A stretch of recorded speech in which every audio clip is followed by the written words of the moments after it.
Thank you. I greet you all and welcome you from all the places where you are following this broadcast from.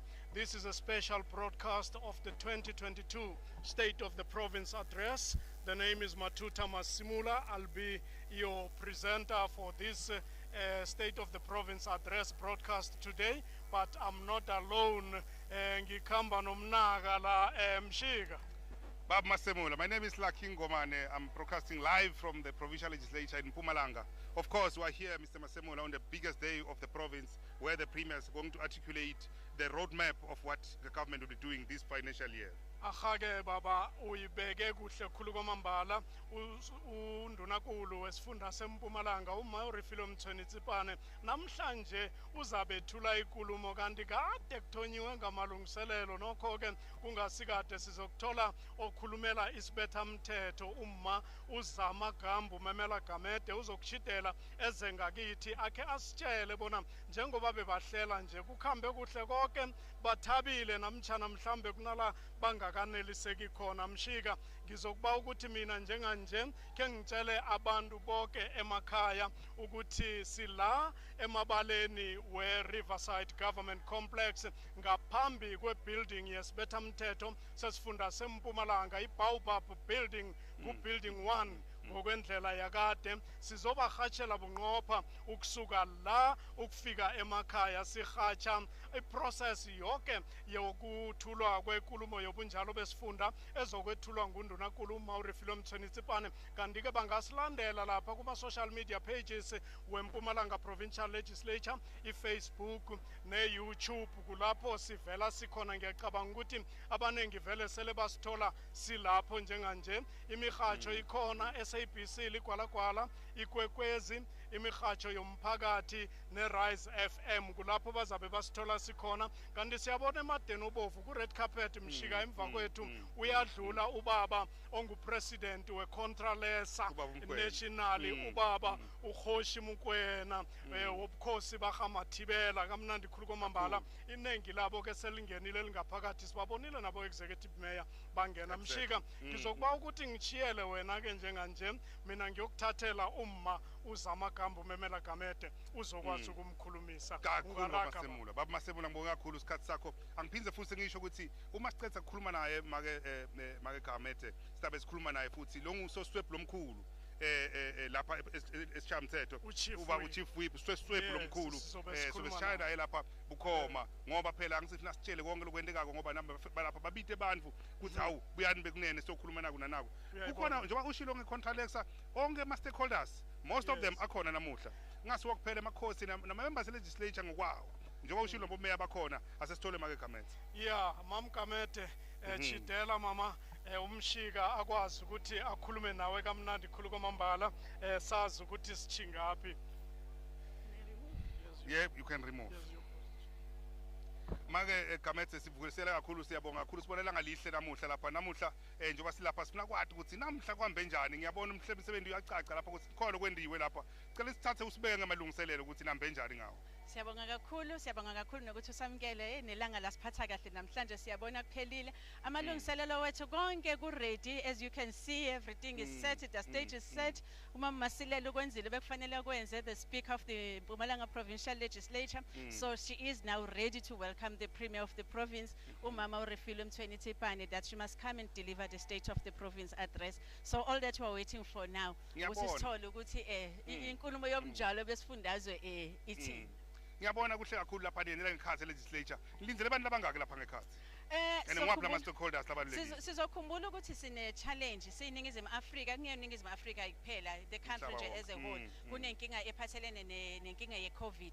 As a result we had ukuthi nathi as a legislature ikakhulukazi because ithina abashaya umthetho, so we cannot be saying ukuthi kunama guidelines that are guided by the National Disaster Act and then all of a sudden ithina mangabe sekuba nama-health protocols abekiwe in terms of respecting the issues as a COVID-19 and then we are seen doing something that is opposite. So as a result we've got a very limited number of people that are invited to be here ngaphakathi lana and about 160 people who will be inside the chamber belalele, but we've made all plans, all necessary plans to ensure that the members of the public bayayithola le nkulumo. As I'm talking to you now, I want to believe you told me ukuthi we are in the parliamentary channel 408, so that will be there throughout for everybody to be able to follow. Social media platforms, we are there, the radio stations, we are there. So nje sizame konke okusemandleni that we must make sure ukuthi abantu bayayithola le nkulumo. So la ngaphakathi we've tried to limit the numbers. It's only informed by the protocols that are there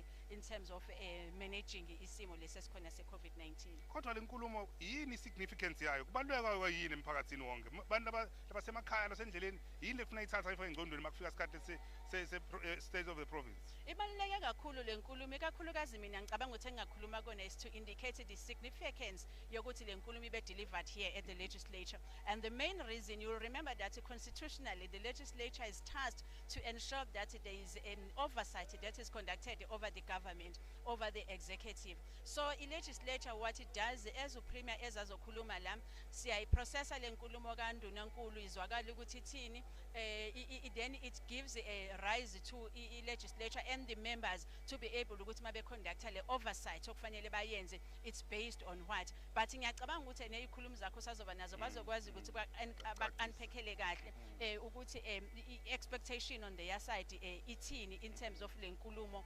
kaNdunankulu. But ikona okubalekile ukuthi ivele la legislature, so that the legislature will be able to conduct its business of oversight. Let me also indicate ukuthi another significance yale activity is that it allows it gives now isimo sokuthi ngokusemthethweni there's now an official opening of the legislature, so the committees of the legislature now are going to be able to begin to start doing their business oversight. No, kuhle kakhulu, sijabule kakhulu, siyathokoza kakhulu kwamambala kwaseMandebele.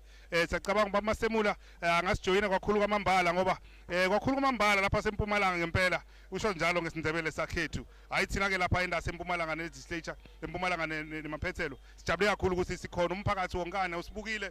Siyathemba sengibone emakhosi ami sekangenile lapha babemkwena nje bashilo bake babe masemula. Ukhona babemkwena ungenile nguyena national chairperson we contralesa indlu emakhosi. Ngibonile members e-EFF besekafikile lapha ku red carpet bangijika ngithi nje ngiyabona awu kuyachakatha lapha ku red carpet ngempela. Ngiyabona bayangena bomakela bayashaya imhlophe bathi ingilosi abaye bashaya letimnyama njalo bathi ingilosi. Ngiyathemba ukuthi nabo labagidza lapha ngendlasi bagidza Swati. Ngiyabona ukuthi hayi cha kuhle kakhulu ngawo kwehlukahlukana lapha ekhaya eMpumalanga kwemasiko nemihambo yabantu. Uyabona bakhona baphuma inkangala kwaNdebele bakhona lapha. Ngiyabona ukuthi bave bangena awu sengena bolubuhle lapha nakuya. Ngiyacabanga ukuthi lobuhle lochamuka lapha uchamuka naGugunya Renda nguyena umphathi wakhe lapha inkombatha lehansi ihlanga sokhathi idila ngalabolubuhle la ekhaya.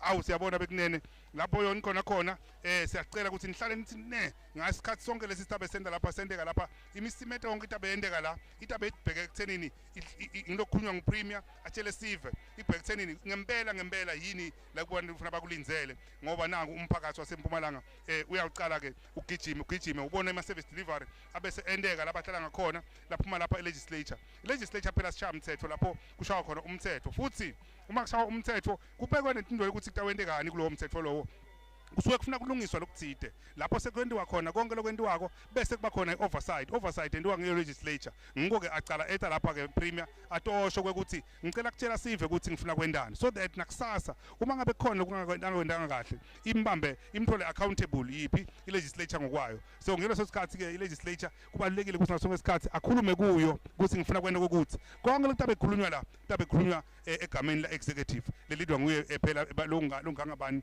longangaye Premier make refile Mthweni Tsipane utathi makashilo lapho bo MEC bakhe bonke sebathatha task ngokwahlukahlukana ukuthi njoba abikile wasitawenda lokho wenda lokho kube ngiko futhi abasho ukuthi nako sesikwendile mase kungendeka kahle futhi iyabuya i-oversight yasho ukuthi la kwendeka kahle kuze abantu bathole i-service delivery ngendlela yakhona. Siyabonga kakhulu tonke inkulumo letabethi lapha siyacela ukuthi nitithamele nitimukele njengemphakathi walapha ekhaya eMpumalanga nemaphethelo. Siyabonga.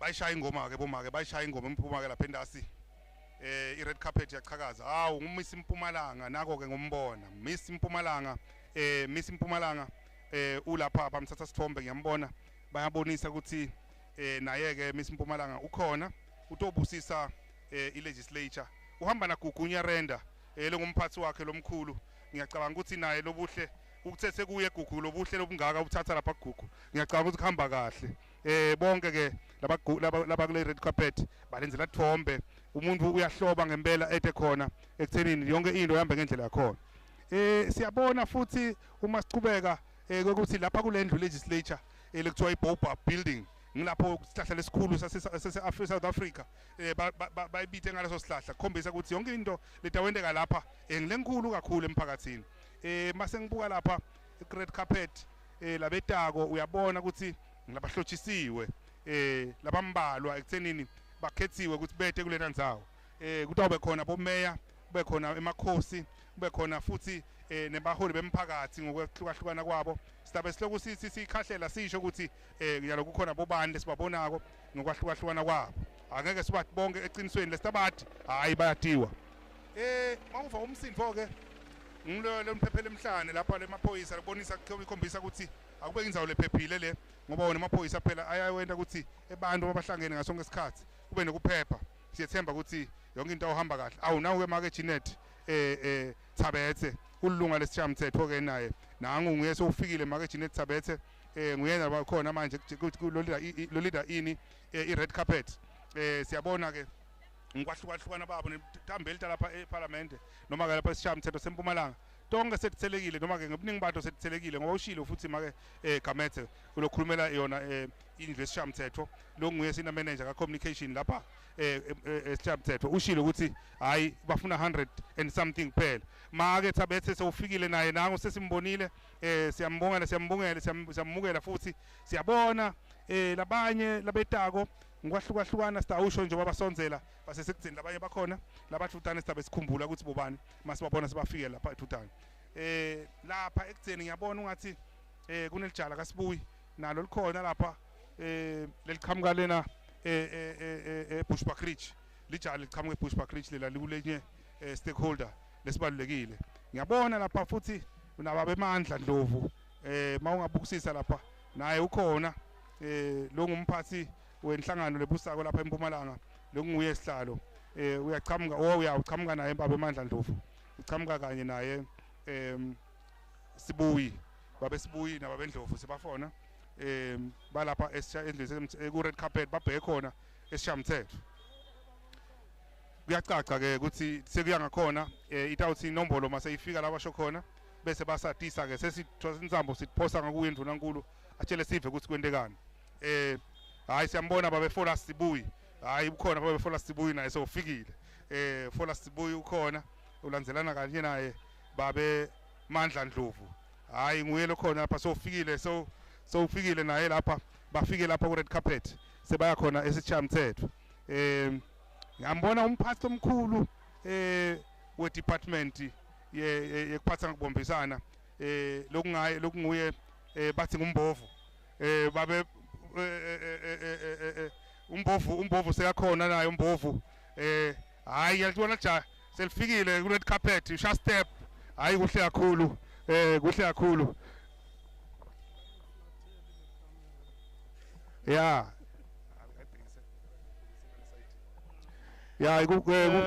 kunjalo masemola ahake mshika sisaragela phambili ne broadcast yakho especial la emabaleni wezindlu zombuso esifundeni sempumalanga eRiverside Government Complex nokho ke sisaqalile silinde ukwamukela usosibebe wesibethamthetho ubaba uFidel wakwamlombo ngoba nakhe sizokukhulumisana naye sizwe ukuthi kukhanjwa njani nokho ke omunye sakhe sikhulume naye ngusihlalo wabosihlalo chair of chairs esifunde kusibethamthetho sempumalanga naye azosibekela ukuthi kanti haye kwenziweni ngemva kobana ikulumo kaNdunankulu sele ayibekile esichabeni ngoba siyazi ukuthi ke mshika iMpumalanga Provincial Legislature phakathi kwama mandates wayo ewanikezwa umthetho sisekelo imisebenzi yayo kunomsebenzi weoversight kanti ke uchair of chairs njengomuntu ophethe amakomiti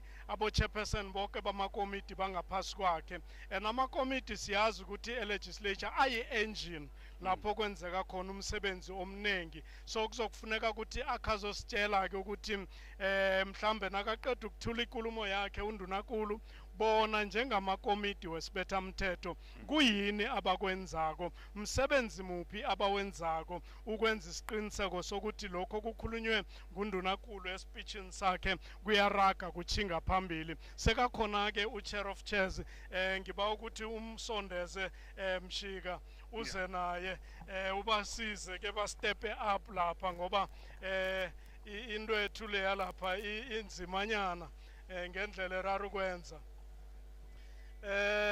mndaka baba angazi ukuthi uchair of chairs uyachitela njenganje umma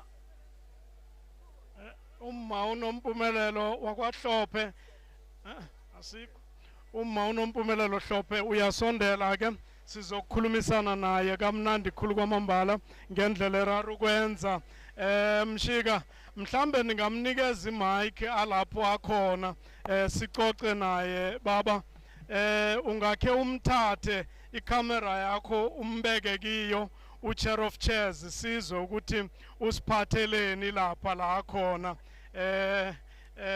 chair of chairs siyakwamukela ma ku broadcast yethu especial siku channel 408 nokuyi channel yeParliament lapha ku DSTV kulapho siza khona bunqopha ukusuka la endlini zasibethamthetho zasifunda seMpumalanga siyakulochisa mawungalochisa ababukele emakhaya.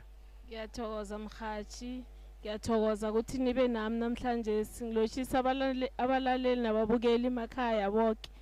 Ahake siyathokoza chair of chairs njengoba uNdunankulu azokuthula inkulumo yakhe nje namhlanje ungakhe usibekele njengoba amakomiti siyazi la kwenzeka umsebenzi welegislature khona ukuthi nasela ayithulile inkulumo le nina njengamakomiti yini enikwenzako mhlawumbe ukwenza ukuthi kwenzeke umsebenzi lapha ku service delivery. uNdunankulu naqeda ukuthula inkulumo yakhe namhlanje kuzolandela ngomphathiswa wezemali athule ibudget ukuthi ibudget uyabe njani to amaziwe esinawo wonke wala eMpumalanga ukusuka lapho abo MEC beze kumakomiti bazokuthula ama-plans wabo esiwabiza ukuthi ma-APPs batsho ukuthi bona kule mali ebayikhitshelwe ngilokhu nalokhu bazokwenza and ukusuka lapho si adopte ibudget yabo njengesibethamthetho bakhambe bayoku-implementa and then si review ekotali babuye kithi bazosho ukuthi sebakhamba kuphi ngamahlelo mara bakwenzako abaphumi kulokhu uNdunankulu azokutsho namhlanje bona bazosipha amahlelo into details ukuthi uNdunankulu ngiyafanisa uNdunankulu uthe uzapha inkangala imali enguthi ku Department of Health for le provincial hospital bona bazakutsho ukuthi kulonyaka lo sizokwenza so kule kota lesizokwenza so kule kota lesizokwenza so amakomiti ababhizi khulu ngombana yiwo aholder abaphathiswa accountable kulokhu ebavumelene ngakho ukuthi bazokwenza. Ngiyathokoza. Siyathokoza uyibeke kwagcwala chair of chairs sithokoze kukhulu kwamambala isikhathi sakho mhlambe nje umlayezo nawo ebantwini ababukele kwemakhaya ukuthi balandele inkulumo kaNdunankulu.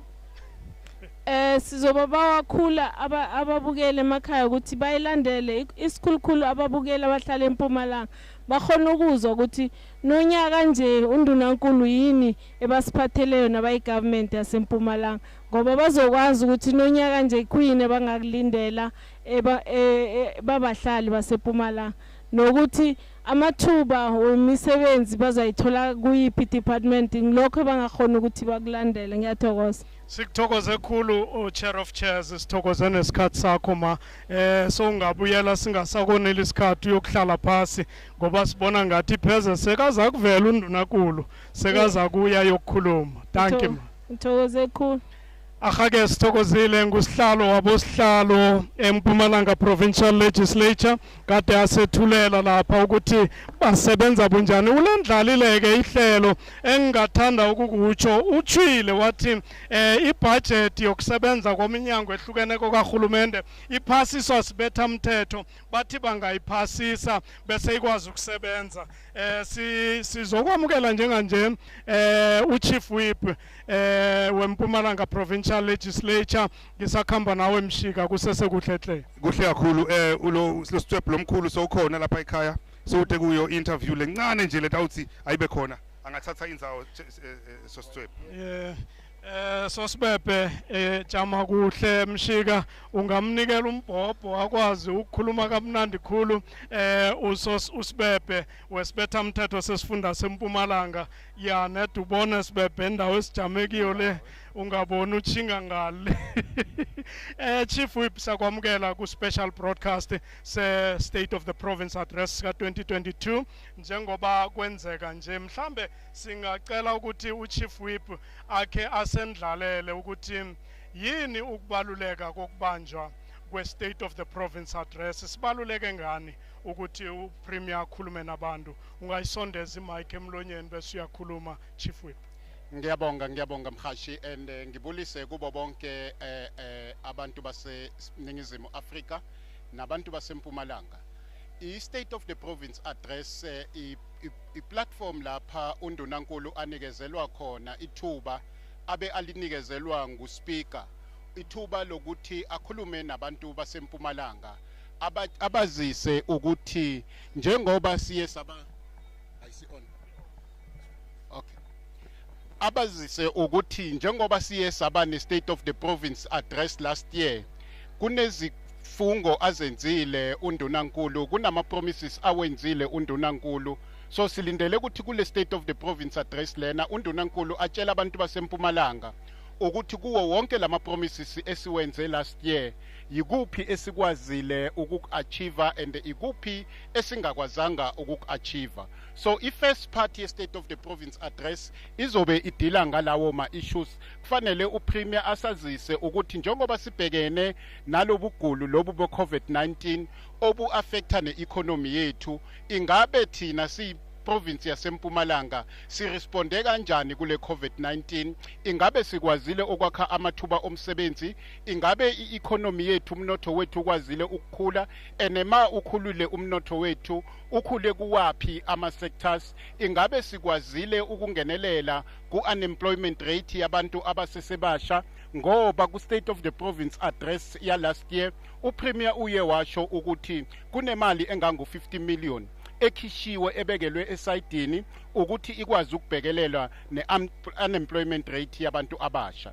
Ku-part 2 of the State of the Province address silindele ukuthi undunankulu atshele abantu baseMpumalanga ngama-projects ama-big projects akhona lapha eMpumalanga yoMpumalanga Fresh Produce Market eyakhiwa laphana eHlanzeni yo Nkomazi SEZ Special Economic Zone eyakhiwa laphana eNkomazi ukwakhiwa kwezibhedlela njengoba undunankulu washo last year ukuthi kuzokwakhiwa isibhedlela esikhulu eMalahleni provincial hospital njengoba undunankulu washo last year ukuthi zonke izibhedlela zethu ku province zizorenovatwa silindeleke ukuthi undunankulu asitshele ukuthi leyo misebenzi ihambe ngangani nokuthi abantu bahlomule kanjani kuleyo misebenzi nokuthi iyiphi eminye imisebenzi ama project azo introducewa ugovernment this year nokuthi lawo ma project azonikezela kanjani izimali yilokho esikulindile kule State of the Province address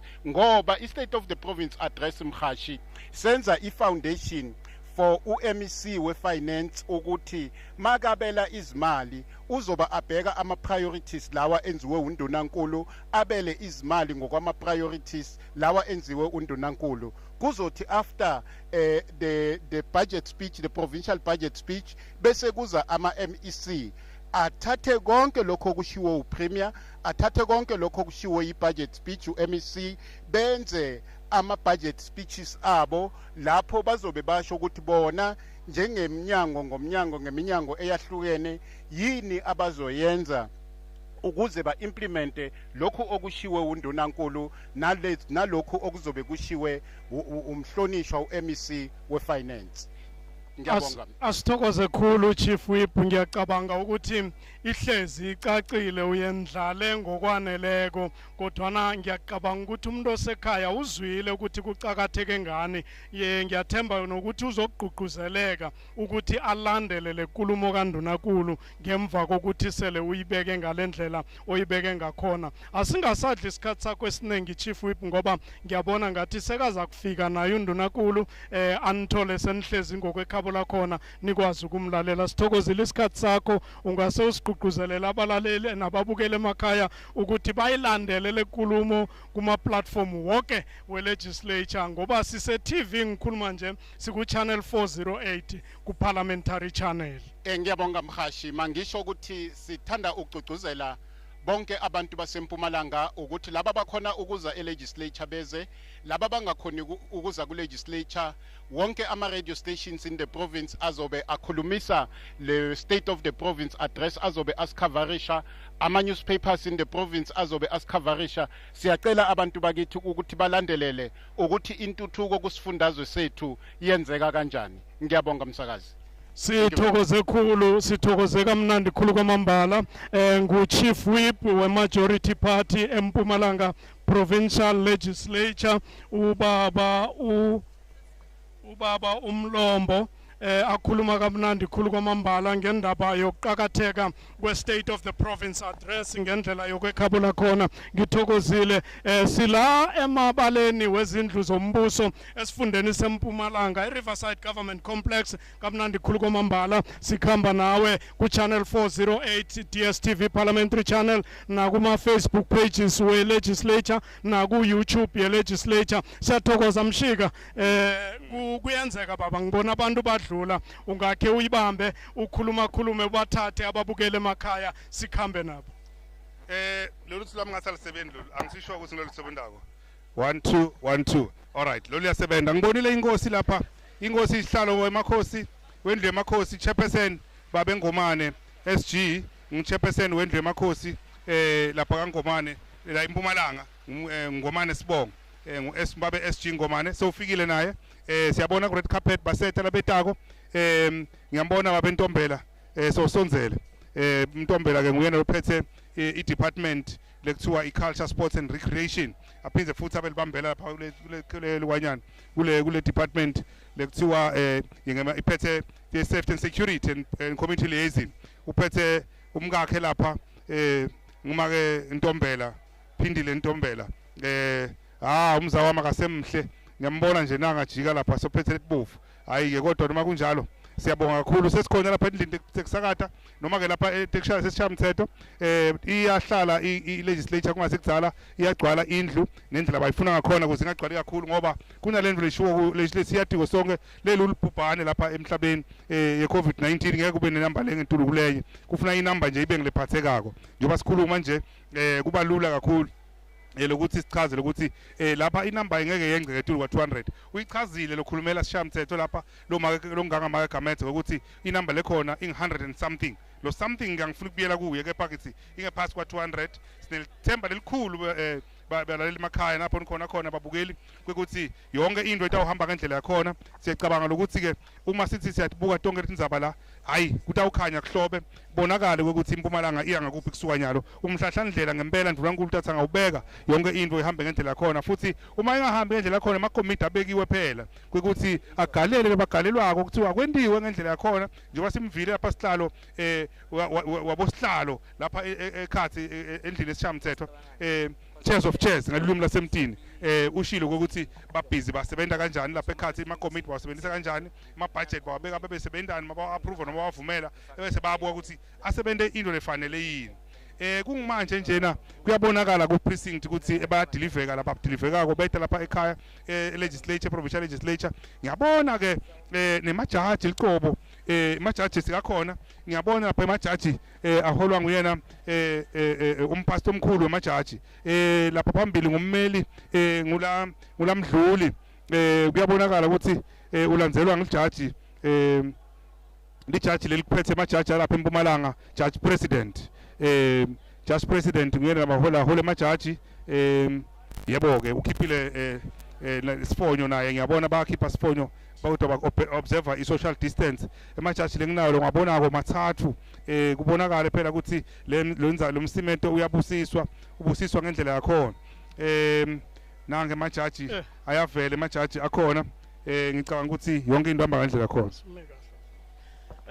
amajaji siyababona bendlu yamajaji badosa phambili ngu-advocate Buyile Mdluli Mshika ophethe illegal services legislature kanti umuntu odosa phambili amajaji ngu-judge president uFrancis Likhodi kanti ke ukhona no deputy judge president uSS Mphahlele kanti ke bakhamba no regional court president uN wakwa Engelbrecht ngokulandelana kwabo njalo indlu yamajaji siyazi ke ukuthi umsebenzi lo we state of the province ufaka yonke imkhakha yakahulumende yakusukela ku judiciary ukuya ku executive bese kuba i legislative sector as a host government leyo masemula nje boba uyibeka angithi ingaphelele lemikakha lemithathu government ayikho mbuso nawuphelele bathi ngithi ma arms of government arms of state ezi3 aqala yona phela i legislature bese kuyabuya futhi kuba ile judiciary bese kubuya bese yini sokuba executive so namuhla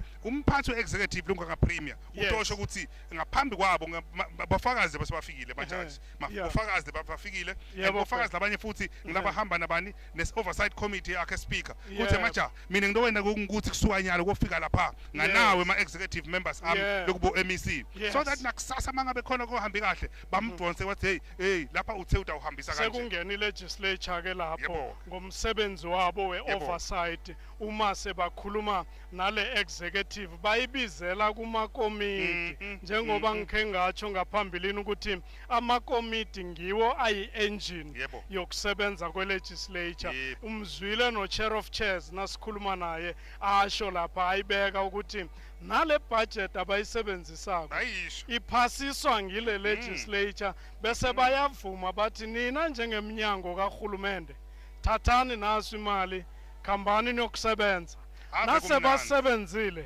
kotali bayabuya bazokuripota e-legislature babizelwe komidini bazokuhlala phambi kwekomiti legislature umnyango ngomnyango unekomiti oqalene nayo ahake napha abantu bayangena akhe sibone Mshika ukuthi bobani labe sibabona ku red carpet njenganje red carpet nguspeaker weMbombela ngubabe William Mkatha nguyena lo ngisomlomo lapha ekhaya eMbombela kaMasipala Mbombela lapha edolobheni nasport eMbombela yabona ucameraman nami uyabalanda kamnandi khulu kwamambala uyabaveza isithombeni sakhe babe Mkatha lapha lo hamba eceleni kwecarpet kusho kona ukuthi hayi ngumpheleteli noma ke uyamcocisa kepha ke lo nganga speaker waseMbombela city oMbombela local municipality ngubabe William MW Mkatha ngumduduzi William Mkatha lijala khona apha ekhaya eMbombela ngilole lapha kule red carpet njoka manje ubabe uNkatha ngubabe Nkatha nguyena lo phambili sithokoza ukubona abantu njenganje ke nasiqala lapha Mshika bakhona abanye bayeza singakhe sibatshele ngibona umeya walapha Dr JS Muroka ngumma uNamthweni inkosikazi uNamthweni lapha ukhamba nethimba lakhe from Dr JS Muroka local municipality ngu-executive mayor khamba kamnandi ya ku-Steve Chwete ngumhlonitshwa ya igama lakhe ngumhlonitshwa njengoba basebenza ababuhlonitshwa nje ahake Steve Chwete ngapha i-Dr JS Muroka ngiyabona namake lophethe amabhasi lapha ekhaya eMastras nangu lapha make Nora Fakude ulandzela labo meya lapho ke naye ke ukhona lapha phakathi kwethu ngiyabona na speaker wasemalahleni Mswati nawe ukhona speaker wasemalahleni uhamba naye kuhle khulu kwamambala kuhle khulu kwamambala siyababona icamera ikhamba nabo kamnandi khulu kwamambala ngendlela erarileko sithokozile kamnandi khulu kwamambala egameni lesibethamthetho sesifunda seMpumalanga njeke masele ubona kwenzeka nje i-brass band sele yenza nje kutsho ukuthi ke undunakulu sekaseduze mshika undunakulu sowuyeza nawubona i-brass band sele yenza nje esithombeni sakho ke uyabona kamnandi khulu kwamambala i-brass band ye-SAPS sekachidele undunakulu ngithe ngiqala lapha ngaphesheyana kwendlela ngiyabona inkoloyi ziyavela amalehana ahlaza ablue avela ngapha ngaphesheya kutsho khona ukuthi sebaphethe undunakulu qobo lwakhe uyeza hayi kuhle kubonakala ke i-brass band angithilo channel lapha masemula into channel ukuthi mase kufika lo mdzala thole sekuhlobile i-brass band ithanyela kamnandi khulu kwamambala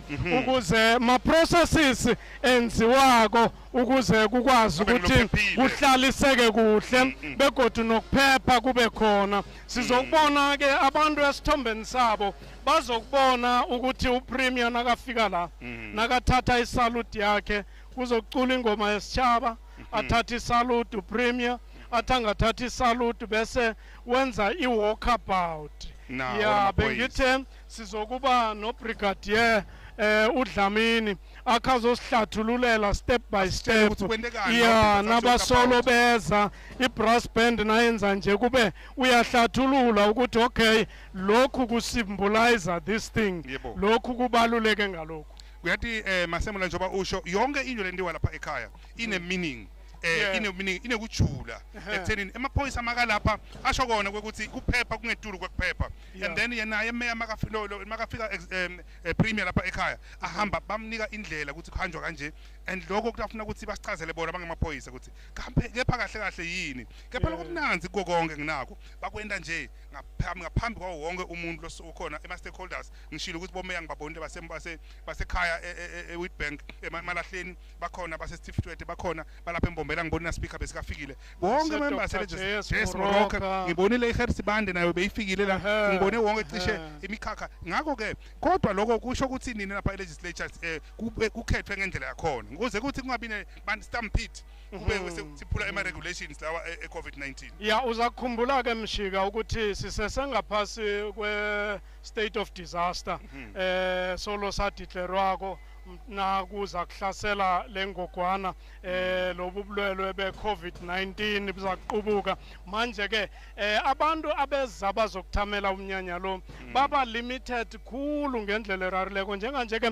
esithombeni sakho kuvela nangundunakulu sekakhona esithombeni sakho nange uthi uyaqala ucameraman wethu uyamlanda undunakulu lapha siyambona undunakulu uwamukelwe ngusomlomo wesibethamthetho uMakhosazana Masilela nokunguye ophethe isibethamthetho kanti ke umthetho-sekelo uyavuma bona uMakhosazana Masilela abize undunakulu wesifunda azokhona ukwethula ikulumo yakhe yobunjalo besitshaba njengoba ubabona basiza nje ba-acharwa i-SAPS kamnandi khulu kwamambala ngendlela erara ukwenza sibona ke ukuhamba nosomlomo undunakulu nanguma urifilwe Mthweni-Tsipane ukuhamba nosomlomo uMakhosazana wakwaMasilela beza kuhle khulu umbizile wathi zawuzotshela lesizwe ukuthi wena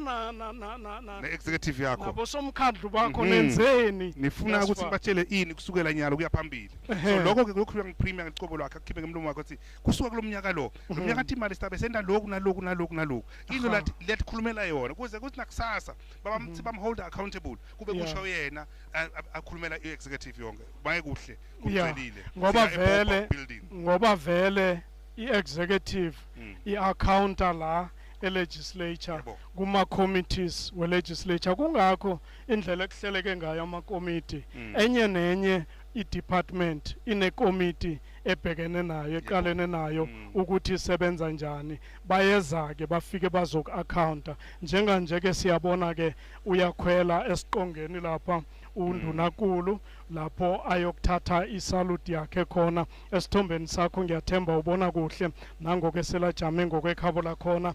Sizokulinda ke bona kuzokuvunywa ingoma yesitshaba, i-national anthem. Nakuvunywa ingoma yesitshaba mina nawe Mshika siyathula silalele ukuthi kuthiwani, ngoba nakuvunywa ingoma yesitshaba asikwazi ukube sikhuluma nathi. Akusihlonipho masemula lokho noma ekhaya kuthiwa kunemsimeto yakhona nonke niyabinza ukhuluma indzaba yinye ukuthi kamasemula kwenziwa njani kaNkhomane kwenziwa njani. Nyalo ke makato ucala ingoma yesive national anthem siyabinza sonke bakhipha gqoke emajaha nemaphoyisa atfake etfubeni emadvodza. Ngiyabonisa ukuthi inhlonipho lekhona kuleya inkulumo noma ke kuleyo ngoma basikime bajame nangenyawo ukuthi ohlala phansi impela uqinisile. Abantu kufuneka bafundiseke ukuthi ingoma yesitshaba iyahlonitshwa. Nokho ke nje ngiyabona ukuthi usakhamba undunankulu kunento evane bayenze engicabanga ukuthi yi-inspection evane yenziwe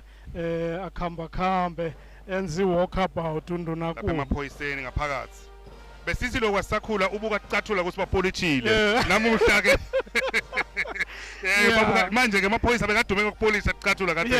So nyalo ke mabangena laphana abungena babuka ubuka lokuthi impumalanga yethu yihle, iSouth Africa yethu yihle, inabo make inabo babe laba committed kuphephisa live lakithi. Ma processes wonke alidela ekutheni undunankulu abe ayokufika lapho athula khona ikulumo yobunjalo besitshaba nonyaka nje. Nabe ngikhuluma no Chief Whip uzibekile izinto ezimbalwa egade undunankulu azikhulume nakathula ikulumo yakhe in the previous year. Wabala nama stimulus packages egade akhona, wabala nama budget egade abekelwe i-youth ukuthi yenze ama-programs athile, wabala nemali ebezibekelwe ukuthi kwakhiwe infrastructure ethile ku-different localities ngaphakathi kweprovince yeMpumalanga. Nokho namhlanje kufuneka ke abuyele lapho undunankulu asho ukuthi sihambile safika la inkinga ibe la before ayokwendlala ihlelo lomnyaka lo esikiwo waka 2022. Angithi masemula utawukhumbula ukuthi ungathembisa abantwana ekhaya kwekuthi ngidakuthengela ibhayisikili ungabuya sowuthenga isigcoko ukhumbula ngelibhayisikili ukuthi wathi utamthengela ibhayisikili uthe uyongithengela ibhayisikili awukhulume ngebhayisikili ngembi kuba sikhulume nesigcoko hayi sekubuya ingwane ngikho kenyalo premium akafika la inkulumo yakhe kanjani uqinisile Chief Whip ufanele kanjani athi kuloko nganithembisa kona naku lokwendekile naku lokungekendeki nathi tinkinga nayi solution. Uyibambile Mshika, nokho siyathokoza. Asibakhumbuze ke ababukeli emakhaya nabo bonke abantu abalandela lenkulumo ukuthi silapha ku Facebook page yeMpumalanga Provincial Legislature, ungasifumana lapho na ku YouTube yeMpumalanga Provincial Legislature. Ngaphezulu kwalokho sifika kibo bunqopha Mshika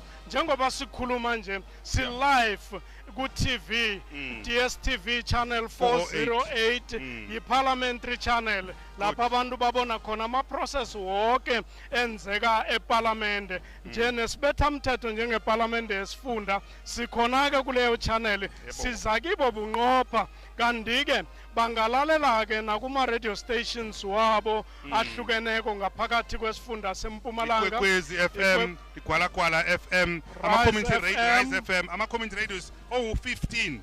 ama-community radio labakhona bomkhondo community radio, Kanyamazane community radio, Nkomazi community radio, RFM, Bushbuck Ridge, Babaten community radio, baningi utabathini, Mutsa community radio, Voice of Hope community radio, Nkangala community radio. I-Voice of Hope ke ngiyo esithatha la isisekiwo wonke ama-community radio akhona eprovinsini. Njenganje ke mina nawe Mshika sizokuraga sizokuraga ke nje siyathula sithi du sihanda over ukuthi undunankulu athathe isalute bese kuculwa nengoma yesitshaba. Sithokozile sizonibona ngale kwe-national anthem. Siyathokoza manje.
Mutlamuruna.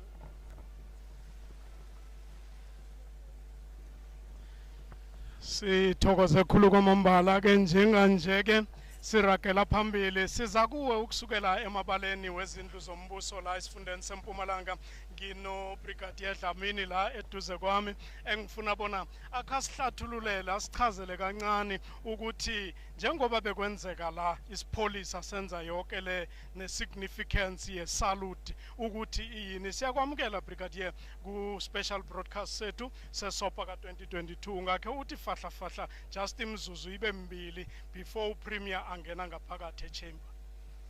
Ngiyabonga kakhulu Bhuti, and good morning to the listeners and the viewers. This event of today is a ceremonial event, and the Premier, as she entered, the Premier of Mpumalanga province, she arrived at the podium and acknowledged a general salute. Then also after the salute, she inspected the parade. After the parade, and the final compliment in the form of a march past took place where the Premier also acknowledged the salute. The reason why the salute must be acknowledged by the Premier is not only the #1 citizen of the province, the Premier is also the functionary of this event. So no one else qualified to take the salute other than the Premier. Siyathokoza mama ngicabanga ukuthi leyo explanation efeature ngoba ngiyacabanga ukuthi njenganje iprocession seyiba ready ukungena ngaphakathi echamber ngifuna ukuthi ke njenganje ke sithathe yonke into siyihande over ngale ngaphakathi echamber ngifuna ukuthi ke yonke into siyihande over ngale ngaphakathi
There will be now an opportunity for silent prayer or meditation.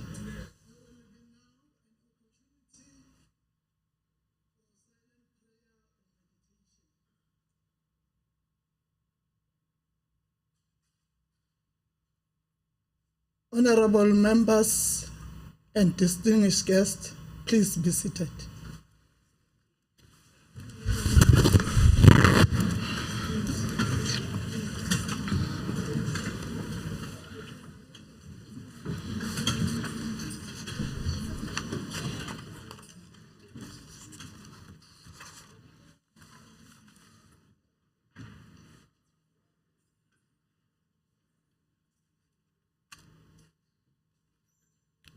Rule 9, subsection 1 of the Rules and Orders of the Legislature provides that the Speaker must inform the Legislature of the time and the date on which the Premier must deliver the State of the Province address, and the House proceedings must be suspended until the Premier has delivered the State of the Province address.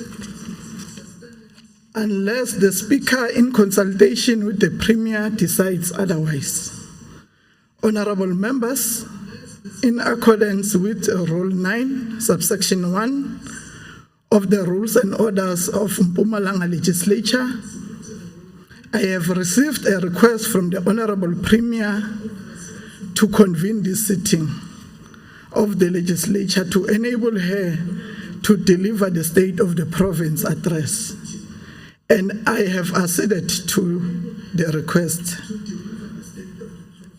I now have the pleasure of inviting the Honorable Premier of Mpumalanga Province, Mrs. R.M. Tsweni, to deliver the State of the Province address.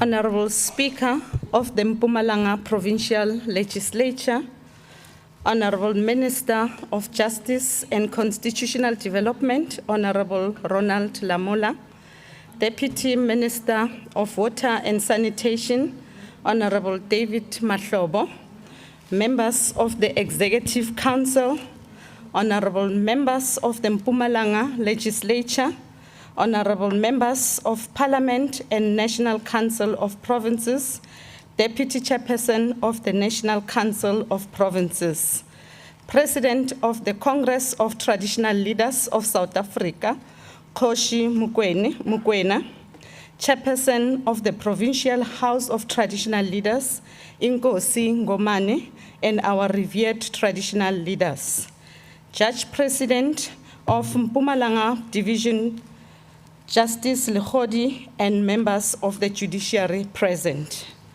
chairpersons and CEOs of our parastatals, the Executive Vice President of SASOL, Ms. Charlotte Mukwena, the Director General, Mr. Makuku Mampuru, Head of Departments and Municipal Managers, our Executive Mayors, Speakers, Chief Whips, and all councillors in our midst, the Acting ANC Provincial Chairperson, Comrade Mandla Ndlovu, and the entire leadership of the Alliance, representatives of labor, business, religious, and other community-based organizations, distinguished guests, and all dignitaries present here today, compatriots, comrades, and friends, ladies and gentlemen, Sanbonan.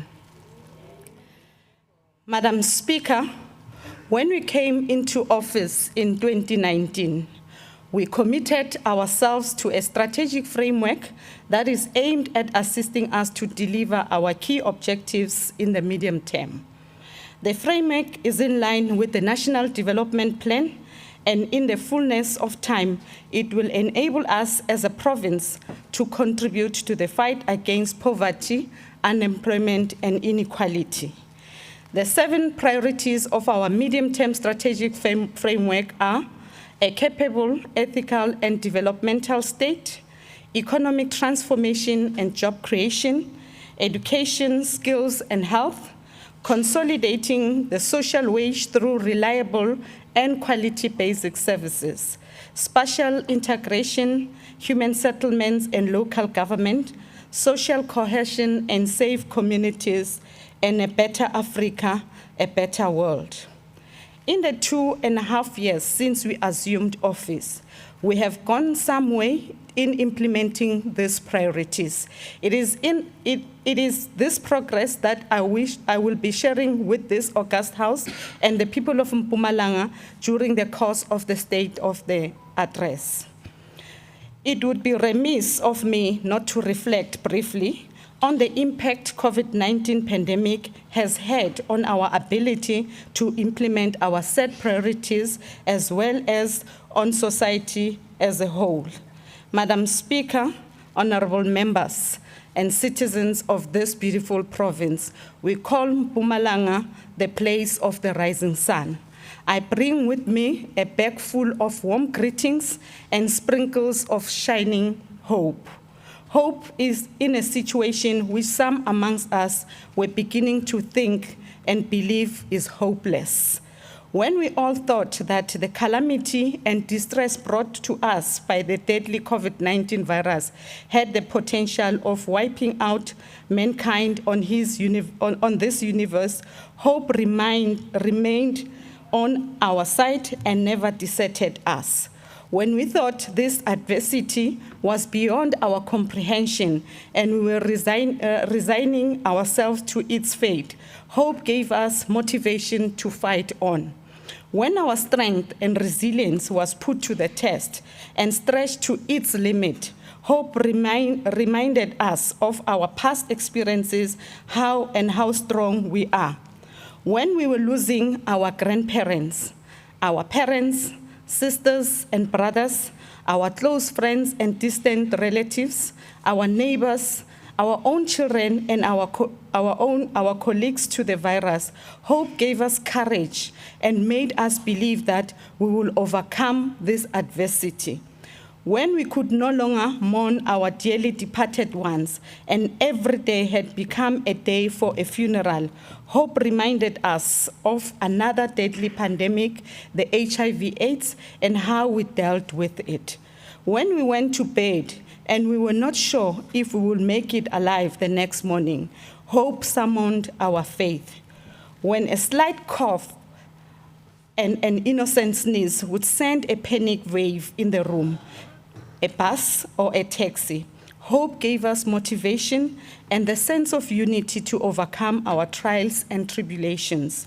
When we thought this could be the end of life as we have known it, forgetting that generations in the past have faced such calamities and have survived to tell their stories, hope made us dig deeper to find our inner strength. Today, Madam Speaker, we can, with degree of certainty, say that we have seen the light at the end of the tunnel. It is a small glitter that grows bigger and brighter every day. It doesn't mean that we have crossed the hurdle. It means there is hope, because suffering produces endurance, and endurance produces character, and character produces hope, and hope does not put us to shame. For 2 years, we have been traveling through a very dark tunnel, feeling like we are trapped in a roller coaster that was in no way about to stop. But now we are seeing and feeling this glimmer of hope that is fast spreading throughout our nation. Our people are learning to embrace this hardship with grace, courage, and dignity. We have all accepted the presence of the virus amongst us, and we are adapting and learning on how to live with it, and are doing the best we can to find normality in an abnormal situation. Everyone among us has been either infected or affected by the COVID-19 pandemic. We are not alone facing this misfortune. The whole world is engulfed by the pandemic. We are all suffering from similar scars. Some are deep, others very deep, yet our people have chosen to look for a more positive perspective of their current situation. As painful and as daunting our experiences of COVID-19 pandemic many may be and continues to be, we have chosen courage over adversity. We are drawing strength from our experience as a nation that has faced other greater calamities in the past. Whilst the pandemic may have been the worst in our modern history, the battles that we have fought for our liberation were equally daunting. As government, we must seize this moment of hope and courage displayed by the masses of our people and rebuild from the devastation brought by the pandemic. We want to thank you, the citizen of this province. When we made a clarion call to you to observe the non-pharmaceutical protocols of wearing a mask, keeping a social distance, washing your hands and sanitizing, difficult as it was, you listened and you complied. During the first 3 waves of the pandemic, you made huge sacrifices when you could not visit your loved ones at hospitals and you were not able to give those departed a dignified farewell and perform the rituals that form part of our identity as Africans. We know how painful and mentally upsetting that must have been. When we asked you to trust our scientists and take your vaccination again, you listened to us and you dutifully did so. We say thank you. We would like to extend our heartfelt gratitude to the healthcare workers, in particular, our frontline workers who have done a tremendous job in saving lives, sometimes losing their own lives, trying hard to save others. Sithi siyabonga, siyathokoza. Rialebucha, yikhensile, bayadanki, ndilebuwa ngamanda. Thank you. To those who are still hesitant and doubtful about vaccination, we wish to say that nobody said that the vaccine were a magic wand. What we wish to emphasize is the fact that vaccines have played a crucial role in bringing down the spread of the virus and in reducing fatalities. Madam Speaker and honorable members, in honor of the nearly 100,000 people in this country who have lost their lives to the pandemic, yet again, Madam Speaker and honorable members, we are also reeling with pain after a tragic accident that claims the lives of our 9 precious learners in the Mayflower area. As we laid them to rest yesterday, tragedy struck when another learner passed on in a horrific accident within the same vicinity. We extend our sincere condolences to the bereaved families and the entire education fraternity. Can we observe a moment of silence in their honor? Thank you. Madam Speaker and honorable members, allow me to report on government's progress towards the realization of our National Development Plan's Vision 2030 goals of reducing unemployment, increasing economic growth, increasing employment, increasing investment, reducing the Gini coefficient index, and eliminating food poverty. Despite an estimated economic contraction of approximately 7% in 2020 and a high unemployment rate of 34.9% in terms of the narrow definition of unemployment in terms of the third quarter of 2021 statistics from South Africa, we are more determined than ever to turn the corner and materially improve the quality of life for the people of Mpumalanga. Madam Speaker and honorable members, I am delighted to report that our continuous engagement with European airlines for direct routes to Mpumalanga are beginning to bear fruits. I am therefore happy to announce that Lufthansa airline through the Eurowings division will soon establish a route from Frankfurt in Germany to Mpumalanga Kruger International Airport. This is a major boost and a welcome investment to our ailing tourism industry. As I pronounced in last year's State of the Province address, we are making significant progress with the development of a new hotel and conference facilities in Middelburg. The project is currently at work stage. We anticipate completion in 18 months. Vodacom has also announced that they will invest 450 million into their network and power backup progress across the province. Madam Speaker, in September last year, I officially launched the Skywalk project along the panorama route in Tabachwewu local municipality to unlock our tourism offering. The Skywalk that will turn God's Window into a global must-see location. Located at the Blade River Canyon Nature Reserve, God's Window Skywalk project will offer visitors a 360-degree panoramic view with a 12-meter walkway suspended on the cliff. The Skywalk will be much higher than any that was ever built all over the world. We expect to attract 2 million tourists to the Blade River region. This project is in partnership between government, the private sector, and the Mapulana CPA that owns the land. The community will have a shareholding in the project. Once completed, it is expected to create more than 100 permanent jobs, and during construction, 300 job opportunities will be created. As government, we have continuously advocated that public-private partnerships are an effective avenue through which we can accelerate investment in our province. A total of 475 million rand in public-private investment has been raised for the Skywalk project. SANRAL, our national road agency, will invest 9 billion rand on road infrastructure in the province. The top structure buildings for the Mpumalanga International Fresh Produce Market will soon be completed, and we are targeting operationalization within the 2022-2023 financial year. We call upon the private sector to partner with us and reap the rewards of what shall be a truly mutual beneficial private-public partnership.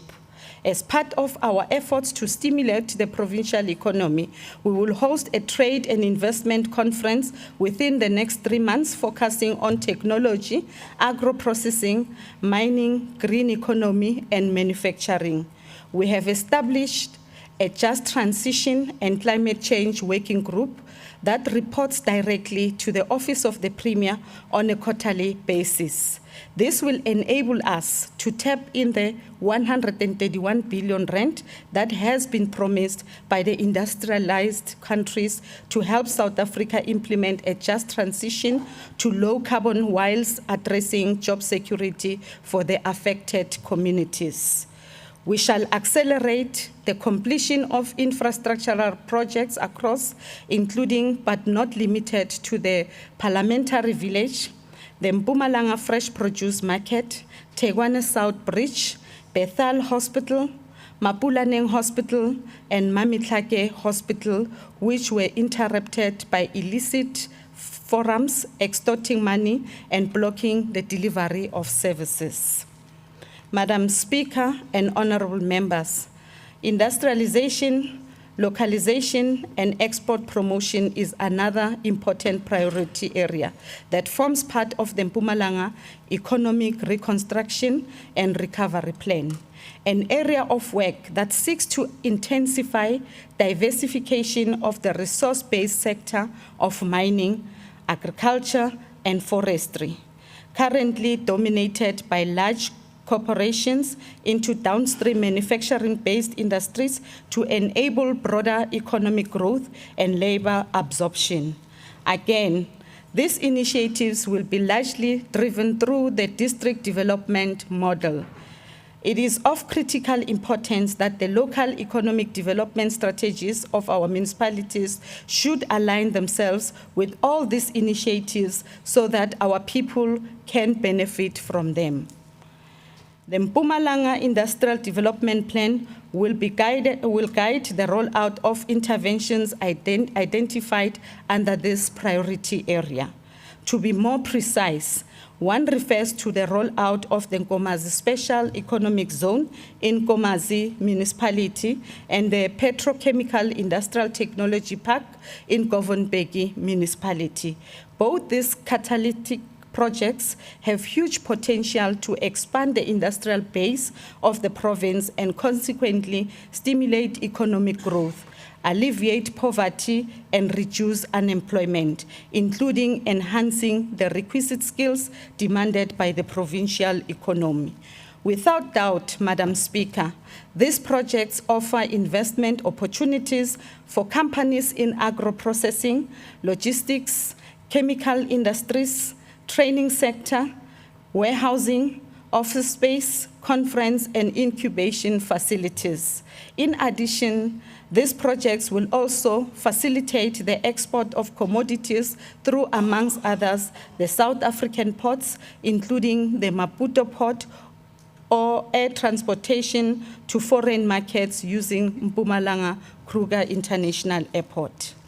Madam Speaker and honorable members, we have gone through a period filled with social and economic upheaval caused by what the Archbishop of Canterbury, Justin Welby, referred to as, I quote, open quote, uncertainty, uncontrollability, and unpredictability, close quote. The Archbishop could not have summed it any better. COVID-19 has deepened our economic crisis, which was already experiencing contraction even before the onset of the pandemic. Many of our people lost their jobs. Many went without income for extended periods and hunger whilst poverty worsened. The President of the Republic of South Africa, His Excellency Mr. Cyril Ramaphosa, aptly put it in his State of the Nation address that, I quote, open quote, South Africa needs a new consensus, a consensus that is born out of a common understanding of our current challenging situation and recognition of the need to address the challenges of unemployment, poverty, and inequality, close quote. Our government's response to this crisis has been phenomenal. It has been recognized and hailed by the international community as amongst the best emergency social response in the world. We extended our social grant to all South Africans who qualified for it. This has had a very positive effect in a situation that otherwise would have been dire, hopeless, and engulfed by despair. We warmly welcome the announcement by the President, Mr. Cyril Ramaphosa, that the 350 rand social relief of distress grant has been extended until March next year. This will go a long way in guaranteeing all South Africans a meal or two per day. Bagwethu, akekho umuntu kulelizwe lethu okufanele ayolala ngendlala angadlile. Loku kungezinye zezinkomba zokuthi uhulumeni ophethwe ukhongolose uyabanakekela futhi uyabacabangela abantu abampofu abahluphekayo nabadla imbuya ngothi.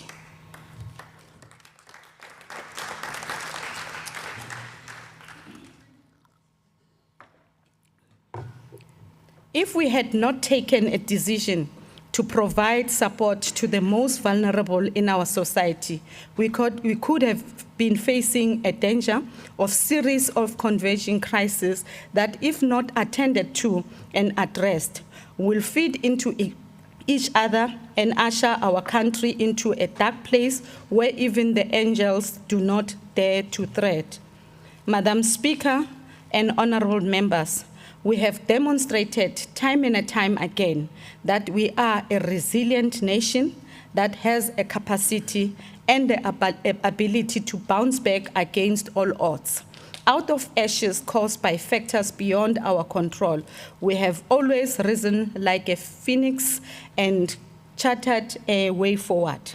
Like the eagle building its nest, step by step, twigs and sticks gently dropped into their respective spaces, weaving them through a simple yet complex structure. The ANC-led government, together with the people of this province, have begun in earnest to rebuild our social and economic lives that were destroyed by the COVID-19 pandemic. Our provincial economic reconstruction and recovery plan is beginning to take shape and bear fruits. We are building a future democratic society as envisaged by our forebearers, Mama Charlotte Maxeke, Mama Ruth First, Mama Nomzama, Winnie Madikizela Mandela, Mama Albertina Sisulu, kanye Mama Lilian Ngoyi, amongst many others. We do this guided by our blueprint, the Freedom Charter. We are engaged in a protracted process of reconstructing and rebuilding a society that has been braced by the effects of an enemy that is invisible, yet its effects are very evident for everyone to see.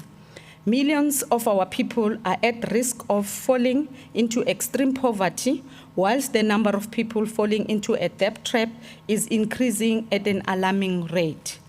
A significant number of our small enterprises face an unprecedented threat, whilst thousands of our workforce have already lost their jobs.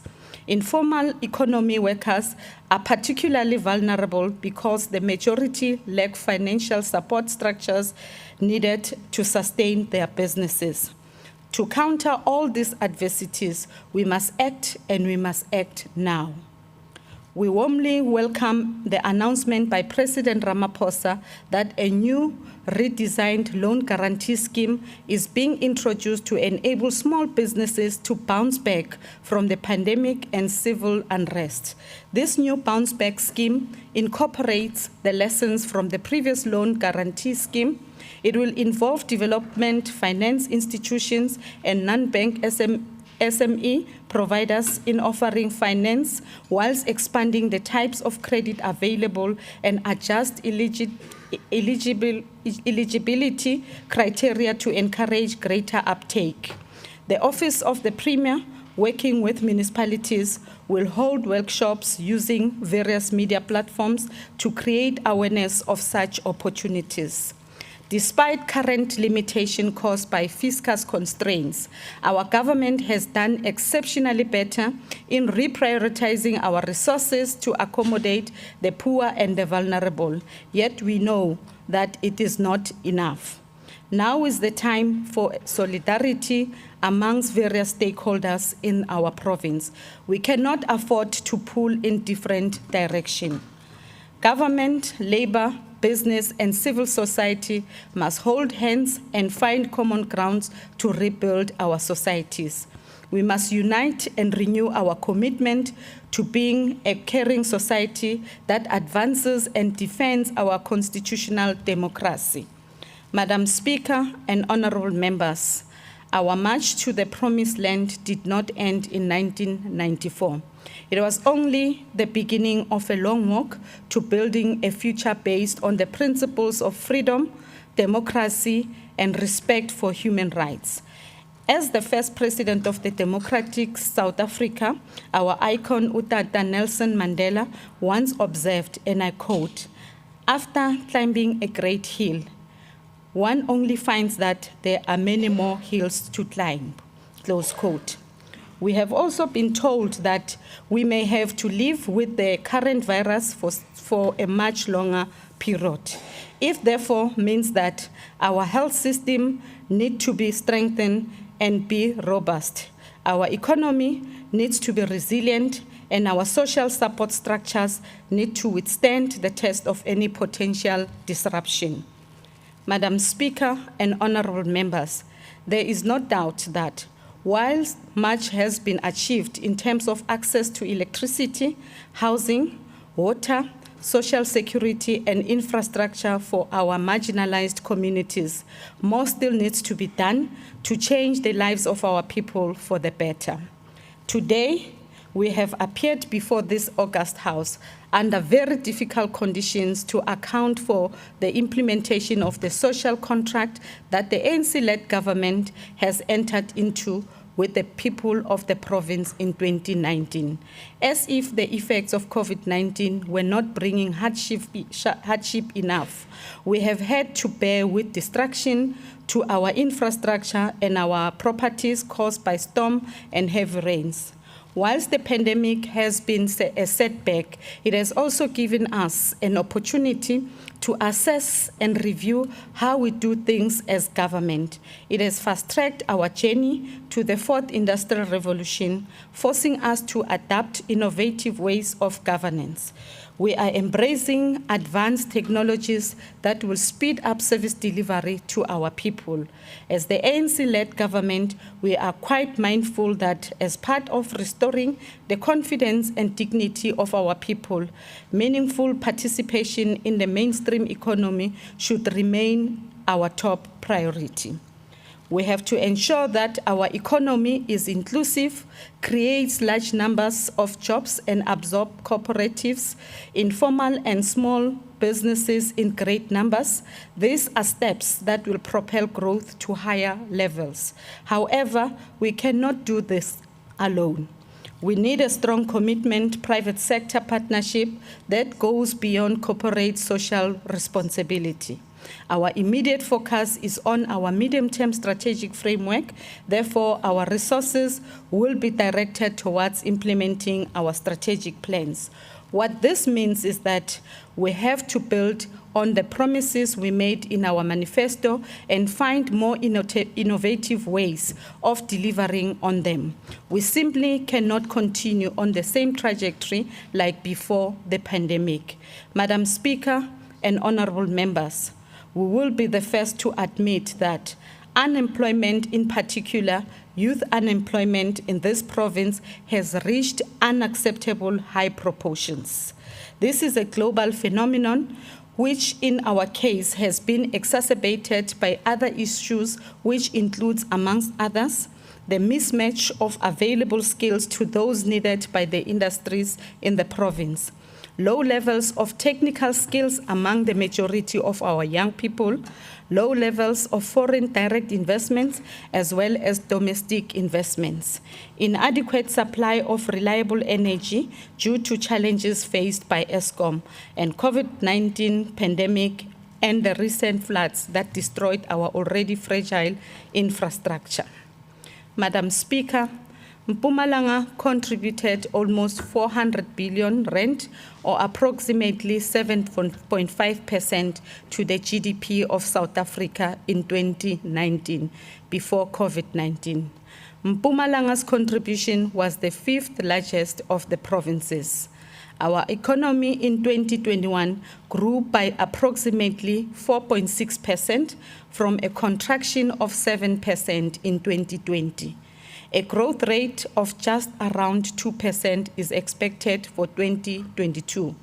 It is predicted that 2023 growth may not exceed 1.5%.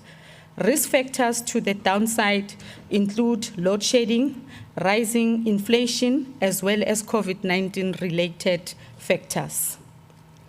Madam Speaker and honorable members, as I have indicated earlier on, the elephant in the room for us is the persistently increasing number of unemployed people in this province. This figure has reached astronomical levels that cannot be sustained. Of critical concern to us is youth unemployment in general and even higher figures of young women who are unemployed. These figures are not just alarming, but they point to an urgent need to find solutions that will lead to large-scale employment by the industries, supported by self-employment through formal and informal businesses, massive programs of skills development, and labor-intensive programs. Despite all our efforts as government to create both sustainable jobs, we are nowhere near our targets of creating 105,000 jobs per annum. On average, we were able to create only a quarter of our targets over the period of 10 years. We have observed with concern the number of industries shedding jobs in big numbers in 2020. Only agriculture and finance recorded job gains. By the middle of last year, the province had lost 62,000 jobs despite the recovery of the provincial labor market. Madam Speaker, this is the elephant in the room I was talking about. This is our biggest challenge as government. This is what makes us have sleepless nights.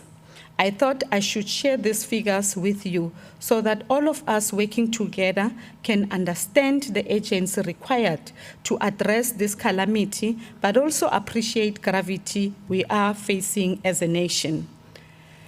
Madam Speaker, after extensive consultation and engagement with our social partners, including labor, business, and civic formations, we have produced a roadmap that will assist us recover from the ravage of the pandemic. This roadmap is aptly named the Mpumalanga Economic Reconstruction and Recovery Plan.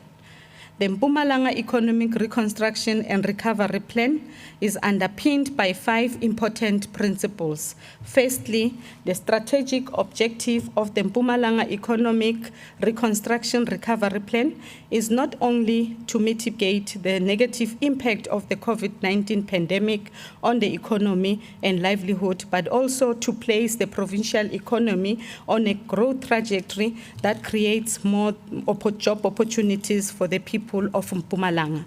Secondly, it is a plan that is aligned to the National Economic Reconstruction and Recovery Plan. Thirdly, it is the plan that is a product of key social partners who participated and contributed meaningfully during its development.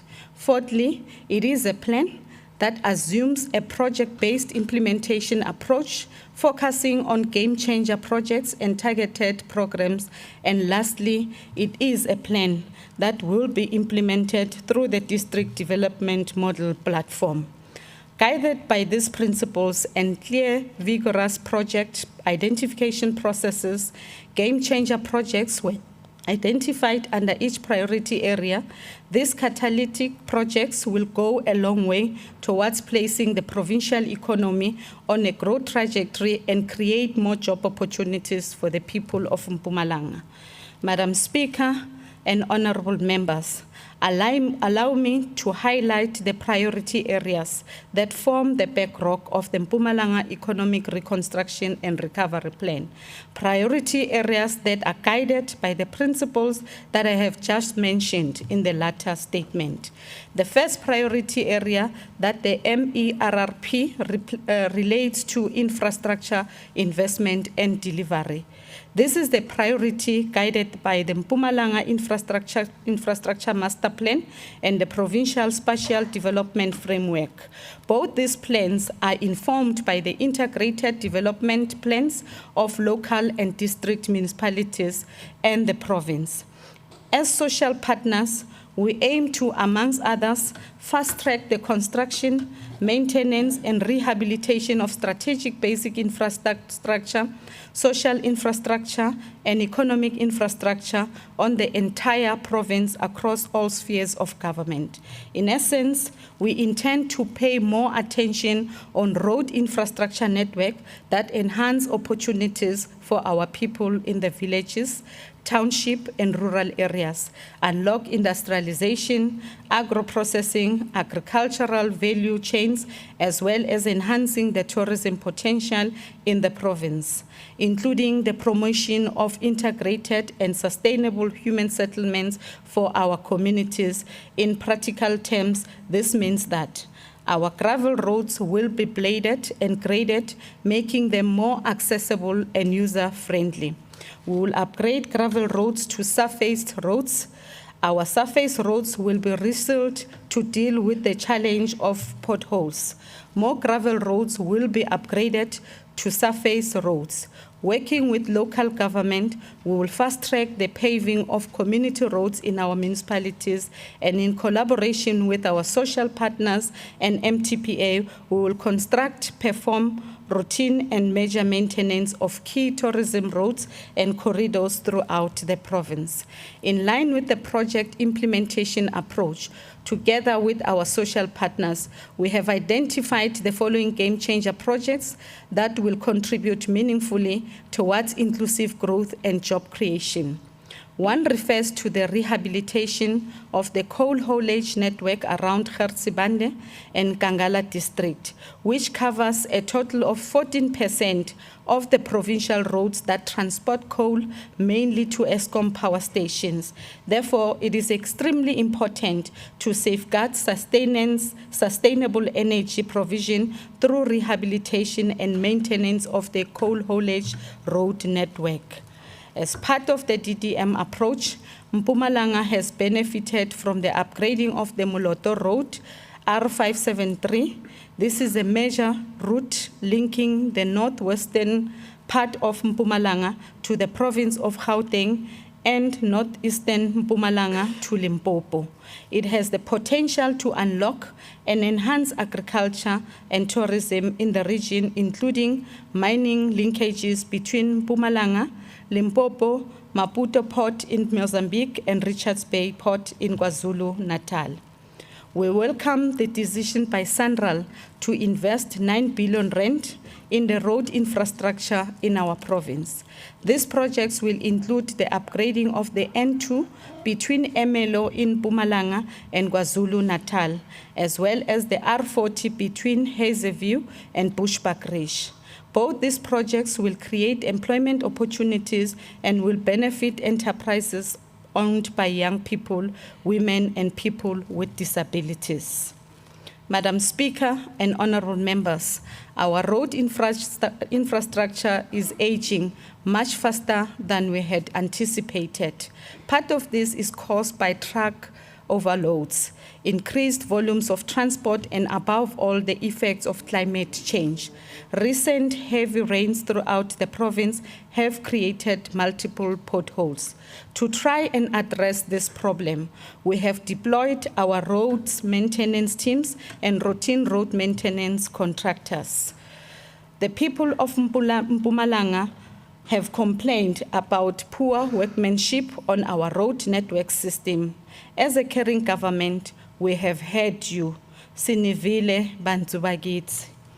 In order for us to address the poor work done by some contractors, we have resolved to strengthen our internal capacity as part of developing a capable state. To this effect, we have invested in mechanized pothole patching vehicles in an endeavor to improve the conditions of our roads, reduce costs, save time, and improve quality. This initiative will focus on maintenance of strategic road infrastructure network systems, with tourism routes receiving the highest priority.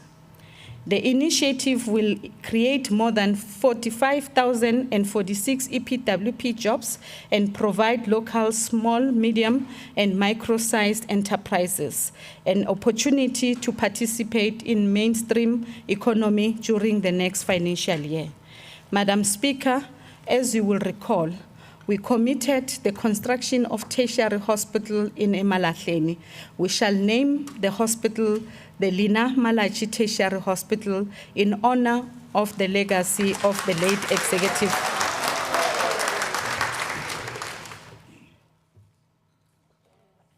Cheers. In honor of the legacy of the late executive mayor of Emalahleni local municipality. Planning for the Lina Malachi Tertiary Hospital is progressing very well, and we expect construction to start in the 2022-2023 financial year. In addition to the completed projects, we have initiated new projects, including but not limited to providing 176 schools with water and sanitation, 183 schools undergoing maintenance and refurbishment, 40 new classrooms in fast-growing towns, including Hoërskool Bergvlam, Nelspruit Primary School, Leierveld Leierskool, Nelspruit, HTS Middelburg, and Pine Ridge High School. We have completed work, and I had the honor of officially opening the state-of-the-art Ururen Primary School in Middelburg in January this year. Another priority area covered by the MERRP focuses on energy security and green economy. Informed by the Mpumalanga Green Economy Development Plan, the provincial government, together with its strategic social partners, intend to work very closely with Eskom on the just energy transition. In the short to medium term, the just energy transition will affect 3 power stations, which are Komati, Hendrina, and Anod. While the decommissioning of the power station will have a negative short-term impact on the income stream of the affected municipalities and current businesses, jobs, and livelihood of our communities. However, the Just Energy Transition Program also presents new opportunities that will benefit the people of Mpumalanga in many fronts. We expect all municipalities, in particular those affected by the decommissioning of the power station, to be at the forefront championing the Just Energy Transition Program. As we speak, Eskom has embarked on the repurposing and repowering program that is being piloted at Komati Power Station.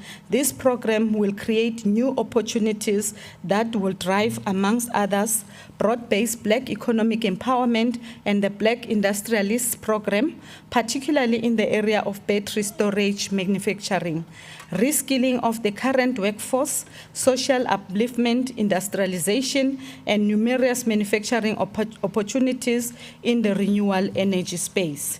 Indeed, Mpumalanga will benefit from jobs created directly and indirectly through the just energy transition. The question remains as to whether our municipalities have claimed their right space on this table. Our concern is that things are being planned and done for our municipalities without them being part. To fast-track this process, I will be appointing a Just Transition and Climate Change Working Group under the leadership of the Director General within the Office of the Premier. We have established the Mpumalanga Green Economy Agency as a special purpose vehicle to coordinate all just transition activities within the province and also develop the green economy. One must also point out that the establishment of different clusters is already unfolding in the areas of energy, water, smart agriculture, and circular economy, and they are at different stages of development. Another critical priority area that forms part of the MERRP is the employment stimulus and the economic inclusion of women and youth. Different provincial departments and municipalities have been intervening through public employment programs and other related measures that are able to create a large number of jobs for our people in the shorter term. The provincial and local municipalities will continue to intensify their existing programs such as the Social Enterprise Development Program, Government Nutrition Program, Expanded Public Works Program, Siatentela Roads Maintenance Program, National Youth Service, Paving on Township and Municipal Roads, Emerging Contractor Development Program, and Skills Development through the Incubation Program to create massive job opportunities for our people. In the past year, we were allocated 72.9 million rand as part of the President's Job Protection and Creation Support Package in response of the coronavirus pandemic. This program placed youth and unemployment at the center of its agenda through implementation of various public employment programs. It also builds upon other youth-targeted programs such as the internship, learnership, National Youth Service, Young Professional Programs, Artisans, and the Expanded Public Works Program. As at the end of December 2021, EPWP created a total of 30,470 work opportunities to assist with poverty alleviation and skills development for the people of the province in this current financial year. Madam Speaker and honorable members, as we endeavor to deliver services to our people, we have a responsibility to have the necessary foresight and presence of mind to explore economic opportunities that will grow the provincial economy for the benefit of future generations. To this effect, we have noted with keen interest the developments in the arena of medicinal and recreational use of cannabis. In recent study by the Goldman Sachs Investment Bank found that the cannabis industry will average 20% growth over the next decade. The opportunities that this represents are enormous. As the Mpumalanga province, we are blessed with weather patterns that make the cultivation of cannabis a sustainable revenue stream for the provincial fiscus. Madam Speaker and honorable members, earlier on, I alluded to our partnership with a private sector and other social partners. Our private sector partners have in the past played a pivotal role in our efforts to fight poverty, inequality, and unemployment. We have seen companies partnering with government, building clinics and schools, fixing water and sewer problems, building roads and fixing electricity issues, offering bursaries to students, providing capacity building, and preparing our youth for the future, just to name a few. We want to assure you that every penny and every effort that you contribute to make the lives of our people better will never go unnoticed. We are thankful indeed that you have always been willing to lend a hand whenever we ask you to do so. However, more still needs to be done. Government alone cannot solve societal ills of the past, the present, and the future. We need you as our partners to come closer to the space of creating job opportunities and supporting SMMEs in a much more structured manner that will deliver tangible results that have an impact on the lives of our people. Madam Speaker and honorable members, in line with the Mpumalanga Economic Reconstruction and Recovery Plan and the Agricultural Agro-Processing Master Plan, the province is in a process of increasing food production and ensuring participation of farmers throughout the value chain. This is done through the innovative program called the Greening Mpumalanga Program. The program is designed on district-based agroecological advantage of each district designated as fruit basket. These are the fruit corridor in Ehlanzeni, the vegetable corridor in Khartsibande, and the grain corridor in Kangala. The program has been initiated with the greening of Chief Albert Lituli, targeting 12,174 hectares for vegetable production linked to the provincial government nutrition program. To date, the department has already planted 100 hectares of vegetables and already secured good market from the GNP and other markets. Madam Speaker and honorable members, this brings me to the issue of people living in rural and farm areas. We made a commitment that our people living in rural areas will never be left behind. We have, to a large extent, kept our promise. We committed ourselves that we will provide basic services to rural communities, paying more attention on social and economic infrastructure, training and skills development, the development of cooperatives and small businesses. We also committed ourselves to intensify the land reform program so that the more land can be in the hands of the poor for their own subsistence farming. We further committed ourselves to expand the agrarian reform program for the promotion of agricultural cooperatives throughout the value chain, including agro-processing.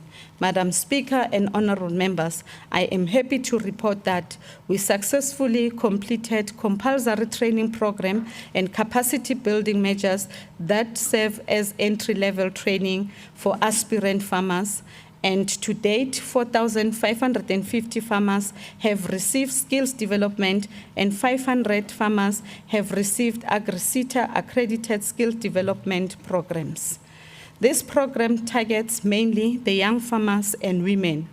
We are in our final year of the implementation of the Mpumalanga Rural Skills and Learnership Program, where 940 youth are receiving production, agro-processing, as well as farm equipment repairs and maintenance learnership qualification. The program has managed to recruit 226 aspirant young potential farmers who are currently undergoing both technical and practical training in the 23 training centers. To date, 151 youth have completed the training courses and have been awarded certificates.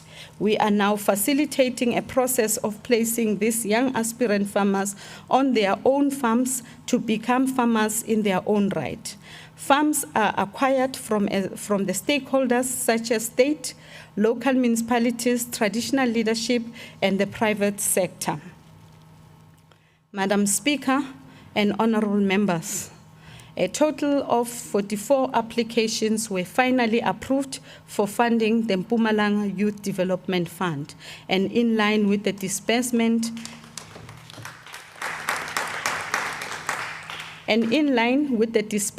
memorandum of agreement between the Office of the Premier and MEGA. The 44 approved applications have been sent to MEGA for disbursement. We will monitor this program to make sure that the funding is used for what it is intended for. Given the serious constraints that we are facing as government and the demand for funding infrastructure projects that need funding, we have come to a conclusion that we need to enhance and harness our capacity to deliver on these commitments. We need to focus on project fundraising for big catalyst projects like the Mpumalanga International Fresh Produce Market, Ngomazi SEZ Tourism, the Nkosi City in Pinar, Mpumalanga High Altitude Training Center, the total value chain agricultural projects geared for exports, manufacturing, and many others. It will also facilitate public-private partnership projects. This unit will report directly to the Office of the Premier. Madam Speaker and honorable members, our development, prosperity, and the realization of our vision for a better society depends on our ability to provide access to quality education. Education remains one of the critical levers to reverse the circles of intergenerational poverty and growing inequalities in our society. History will judge us on how successful our education system has been in creating an environment for children from poor households and those in rural areas and townships to realize their dreams. As one of the key priorities of the ANC-led government, education remains high on the agenda of our administration. Over the past decade, we have prioritized important areas of intervention intended to improve the overall performance of our education system in the province. Our main focus was on improving overall learner outcomes in all grades, in particular grade 12, improving performance in numeracy, literacy, mathematics, and science, increasing the number of students attaining university entrance requirements, improving school governance and leadership, addressing infrastructure backlogs, and improving discipline and security in our schools. We have invested in all these key measures to ensure we create an enabling environment for the continuous improvement of education outcome. I would like to thank all the stakeholders in education, in particular the private sector, for their contribution towards the overall improvement of learner performance. Previously, I had made a clarion call for the private sector to join hands with government and participate in our education sector. I am equally encouraged by the overwhelming response by the private sector. We continue to call upon the private sector, school governing bodies, our communities and parents to continue to aid our efforts to provide quality education for our children. This administration will continue to collaborate with the South African Police Service to strengthen and integrated school safety programs as part of creating an environment conducive to quality learning and teaching. This program focuses mainly on addressing the challenge of drugs, substance abuse in schools. Among other key initiatives, emphasis will continue on capacitating school safety committees on random search, seizure, and drug testing, procuring drug testing devices, as well as installing alarm systems in schools.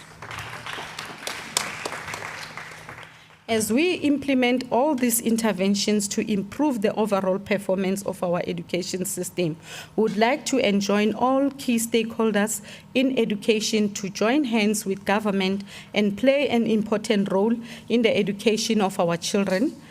The future of our children and the province is in our hands. Madam Speaker, I indicated in last year's State of the Province address that the provincial government has elected to transfer the early childhood development centers to the Department of Education. This process has been finalized and will take effect on the 1st of April 2022. Like all government institutions, we place research evidence as critical to inform decision-making. Our research function exists to produce information and evidence that enhances decision-making. Learning organizations depend on research for new knowledge, for innovation, and for new developments. Our government has decided to increase our investment in research so that we are able to assess progress on policy implementation, track impact of our policies and changes that are happening within society. Empirical research will also give us access to the latest information, developments, and to benchmark against best practices. As government, we have already partnered with the University of Mpumalanga. We will be strengthening that partnership through the Mpumalanga Research Initiative, which will include government's researchers, the University of Mpumalanga, and the Tshwane University of Technology. Madam Speaker and honorable members, during my SOPA speech last year, I announced that the focus has now shifted from providing houses to providing our people with service sites. This, however, does not mean that those who are most vulnerable in our society will not get government assistance to build houses.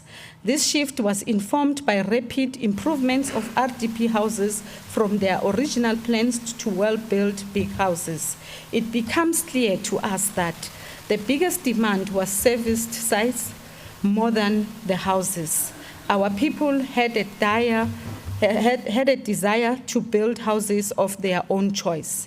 During the next financial year, we will be embarking on the reprioritization of informal settlement upgrading through provision of 2,934 service stands using the upgrading of informal settlements program. The utilization of the integrated residential development program to invest in the 9 priority human settlements and housing development areas, ensuring the provision of bulk water and sanitation infrastructure services and other amenities.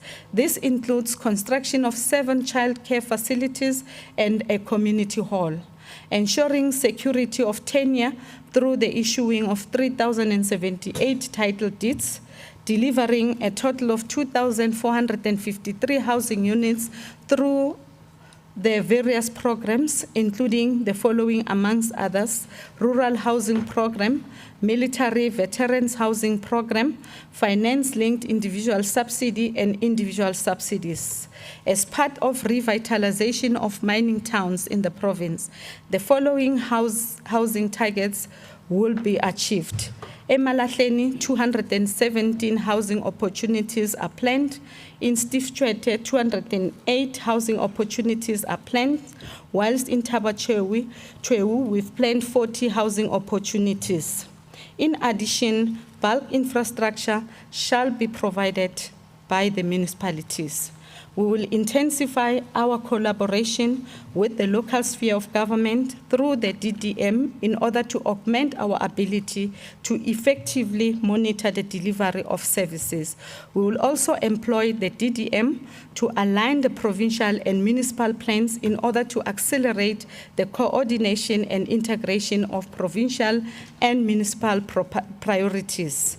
In partnership with local government and other key stakeholders, the province will implement the following as part of integrated human settlements: promotion of the densification and intensification of towns and settlements within municipalities by subdividing underdeveloped land parcels to create land for using and other uses as a means of achieving integrated human settlements. Will facilitate the implementation of the Mpumalanga Spatial Development Framework by all stakeholders through the district development model and ensure the finalization and implementation of the Mpumalanga Regional Spatial Development Framework. Will finalize the Provincial Water Master Plan to guide the planning and implementation of water and sanitation infrastructure in the province, and expedite the implementation of the Mountain View Regional Dam within the city of Mbombela, and facilitate partnership with the private sector to implement the district development model, one plan for all, in order to fast-track the delivery of services to communities. Other key basic services interventions to be implemented in partnership with the district and local municipalities include servicing of 600 sites at KwaMhlushwa, servicing of 750 sites in Emelo Extension 44, will be servicing of 220 sites at Rondebosch, the installation of bulk infrastructure at Rondebosch, the installation of bulk services in Siatutuga Extension 12, the construction of Mpumelelweni Extension 7 and 9 internal sewer is under implementation. The construction of internal roads in Mpumelelweni Phase 1, and monitor the provision of water and sanitation reticulation in Thaba Chwewu municipality. Madam Speaker and honorable members, in the last State of the Province address, I made a commitment to address the acute water challenges in Thembisile Hani and Dr. J.S. Moroka. I am delighted to announce that we have collaborated with the Ministry of Water and Sanitation to accelerate the implementation of the Lawscope bulk water project.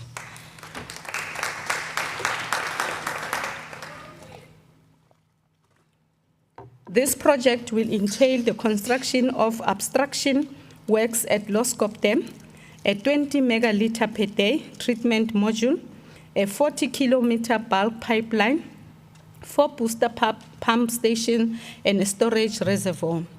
We have completed the feasibility study along with the implementation readiness study and the environmental authorization.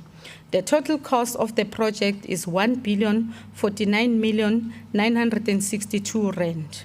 This will directly benefit over 13,000 households in both Thembisile, Hani, and Dr. J.S. municipalities. Madam Speaker and honorable members, our socio-economic development as citizens of this province is interlinked with the delivery of quality healthcare. We need to strengthen our healthcare system to make it more resilient should the need arise to face similar or worsened pandemics in future. We are paying special attention to ensure that the overall efficiency of our healthcare system. This will include the attraction and retention of healthcare professionals, timeous availability of medicines, and personal protective clothing.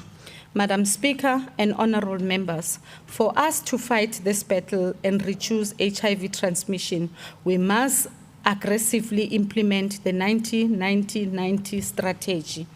One of the concerns raised by our people when we were doing door-to-door campaigns, seeking their mandate to govern municipalities last year, was the turnaround time taken by emergency team when responding to their calls. We have committed ourselves to improving EMS response rate through a multi-pronged approach. We have also made it clear to the department that at all times, medicines and surgical sundries at medical depot should be at 95% availability. This requires a vigorous monitoring of the availability of medicines through the stock visibility system in hospitals. Madam Speaker and honorable members, a significant amount of our budget has been going to settle liabilities caused by medical negligence. This is a serious cause for concern. We have instructed the department to reduce contingent liabilities by more than 80% in the short to medium-term period and by more than 90% in the long-term period. As part of addressing this unwarranted expenditure, the department will, among others, implement the two-pronged provincial litigation strategy, which includes clinical management to prevent further litigations and the digitalization of health records to improve data management and availability of records. Madam Speaker and honorable members, government has a duty of care, a duty to protect, defend and provide for those members of our society who are fragile, vulnerable and marginalized.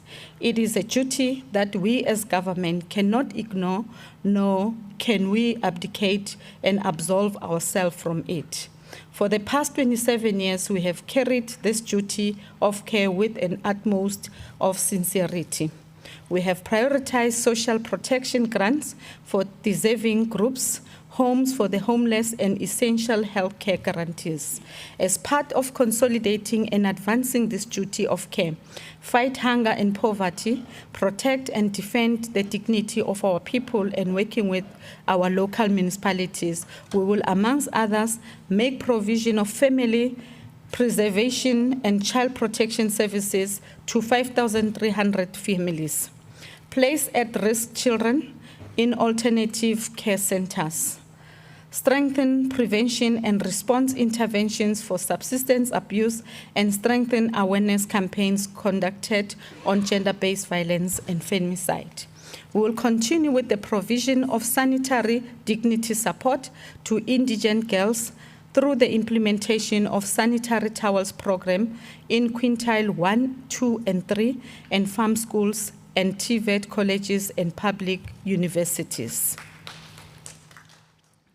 Madam Speaker and honorable members, our heritage defines who we are, where we come from, our common history and national identity as diverse people.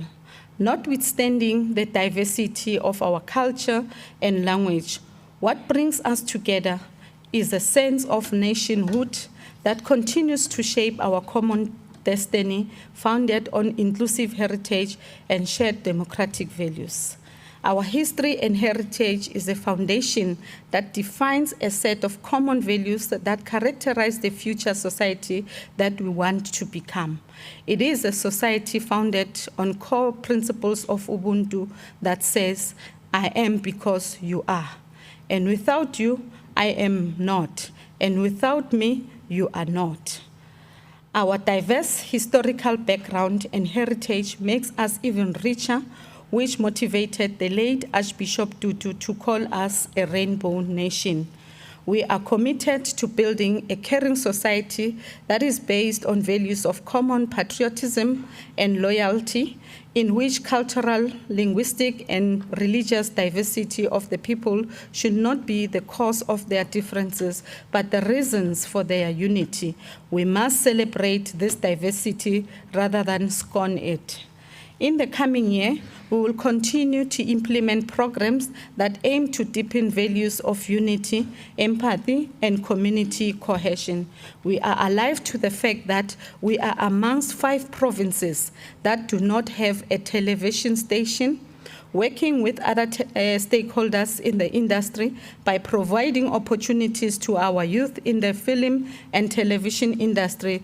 We will be supporting initiatives to be granted a provincial license for the TV station that will promote our rich heritage as Mpumalanga. Madam Speaker and honorable members, gender-based violence and femicide has become more than just a pandemic. It is now endemic. I am pleased to report to you that following the recommendations that were presented at the 2018 Presidential Summit Against Gender-Based Violence and Femicide, His Excellency President Mr. Cyril Ramaphosa has signed into law legislation aimed at strengthening efforts to end gender-based violence with a victim-centered focus on combating this dehumanizing pandemic. The President has assented to the Criminal Law, Sexual Offences and Related Matters Amendment Act, the Criminal and Related Matters Amendment Act, and the Domestic Violence Amendment Act. These three pieces of legislation will protect, defend, and uphold the rights of the victims. The revised legislative framework seeks to improve the prevention of sex crimes. Commenting on the revised legislative framework, President Ramaphosa stated that, I quote, "The enactment of legislation that protects victims of abuse and make it more difficult for perpetrators to escape justice is a major step forward in our efforts against this epidemic and in placing the rights and needs of victims at the center of our interventions. It also entails building a society based on advancing fundamental human rights and dealing severely with people who violate others," close quote. As an ANC-led government and leader of society, we do listen to the voice of our people and will not hesitate to take appropriate action to correct anomalies by amending legislations where necessary to throw the full might of the law to perpetrators of gender-based violence. Madam Speaker and fellow citizens, we have always argued that for the economy to grow at the faster pace and create the much-needed jobs, it needs well-oiled state machinery, a capable and developmental state that is accountable and responsive to the needs of our people. The introduction of the district development model 2 years ago heralded a new era of intergovernmental relations between all spheres of government. Its overarching objective is to do away with working in silos, align and integrate service delivery under a single development plan per district that is developed jointly by national, provincial, and local government, as well as business, labor, and the community in each district. It calls for one district, one plan, and one budget. At the core center of this model is the optimization of all resources, resulting in high-impact service delivery programs that are easy to monitor and evaluate. However, Madam Speaker and members, this model faces the risk of being underutilized or even possible failure if issues of the devolution of powers and responsibilities are not properly aligned and given the attention they deserve. All of us, without exception, need to support the district model, give impetus to its functionalization, and make it the most efficient vehicle by which government, working with its social partners, can deliver essential services to our people, create jobs, and fight poverty and unemployment. We should not see it as a threat to our powers and positions over the control of budgets, but see it as the best way of resolving the current challenges of working in silos, duplication, and wasteful of resources. Once more, I would like to extend an open invitation to our social partners to be part of this new approach of doing things and enrich our debates on how to bring better lives to our people. For the model to be successful, we will have to sharpen the skill set of our employees at all times. This means that we need to revisit our partnership with institutions of higher learning and ask them to assist our employees acquire new skills that are required to run a modern government. We should not be left behind when the whole world is moving into a fully fledged digital government that responds to the modern day needs of our citizens. We must do this without leaving any stakeholders behind. As the Mpumalanga, we reiterate our commitment to professionalization, professionalizing civil service in all spheres of the provincial government by employing capable and qualified men and women based on merits in both the provincial and local government. Furthermore, we believe that public participation is critical to sustain and deepen a strong culture of a developmental democratic state. In the interest of deepening democracy, we urge all municipalities to prioritize public participation to bridge the gap between citizens and their representatives. Madam Speaker and honorable members, fighting crime and creating safe an environment for our citizens remains one of our top priorities. It is our obligation to ensure that all citizens of this province and non-citizens feel safe and are protected. We are committing ourselves to continue fighting crime and corruption using all available resources at our disposal. It is our desire that one day all our people will walk the streets at any time of the day, free and fearless. Unfortunately, as we win one battle over crime on one front, criminals find ways and means of opening up other new and more sophisticated ways of committing crime on the other front. We are battle ready and we will fight them wherever they are. It is a war that we intend to win one battle at a time. We have put together a number of interventions, mechanisms, which seem to be paying dividends. This includes interventions such as training and capacity building, stop theft units, and effective border management. However, whilst there has been a decline of 4.9% of the 17 priority crimes in the province of the reporting period ending September 2021, we have seen a significant increase in crimes like murder, sexual assault, which includes rape and contract sexual offenses, robbery, which includes car and truck hijacking, residential and non-residential break-ins. Crimes that have seen a decline include attempted murder, assault with the intent to inflict grievous bodily harm, common assault, and common robbery. Robbery of cash in transit saw a huge decline, an indicator that crime intelligence is beginning to bear fruits. Notwithstanding what some of our citizens believe, we remain concerned about the killing of our farmers and their workers. We call upon our law enforcement agents to also prioritize safety of our farmers and farm workers irrespective of their color, race, or creed. We also want to make a call to the communities that harbor and protect criminals. We urge you to desist with such conduct. You are destroying our own communities, our province, and our country. At some point or another, these criminals will turn against you, and you will be seeking protection from the police. To those who murder our law enforcement agents, we say we will leave no stone unturned until we find you and call for the heaviest sentence prescribed by law. We have seen tremendous success in the fight against crime, where communities work with the law enforcement to identify and apprehend criminals. We believe that this is the only way we can defeat crime. Without community involvement, we can never begin to make a dent on crime.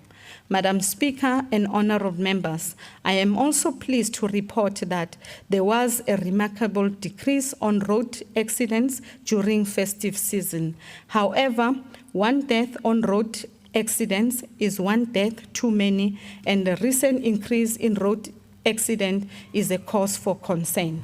We shall continue with our efforts in making sure that our roads are safe for all users. As part of fulfilling its constitutional obligation, not long ago, the local sphere of government had to refresh its mandate. On the 1st of November 2021, the people of our country came out to vote during local government election and elected representatives of their choice. Whilst the number of those who participated in this very important exercise was less than previous elections, the people of our province overwhelmingly voted for the African National Congress in almost all the municipalities, and we thank you all for that. Despite all challenges that we have endured during the past 5 years, our people in this province still believe that it is the ANC with sound policies and track record that can deliver a better life for all.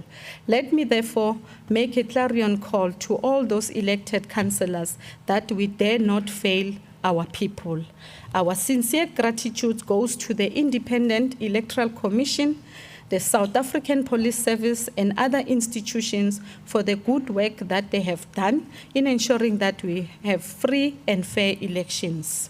Whilst the majority of municipalities experienced seamless transition from the previous administration to the new administration, we have seen others struggling to get to their feet and run. We will never leave them behind. We remain available to hold them by hand and show them the way forward. Madam Speaker, our government is currently engaging with the new leadership of the municipalities that has assumed office so that we can give them all the necessary support to allow them to settle into their new roles.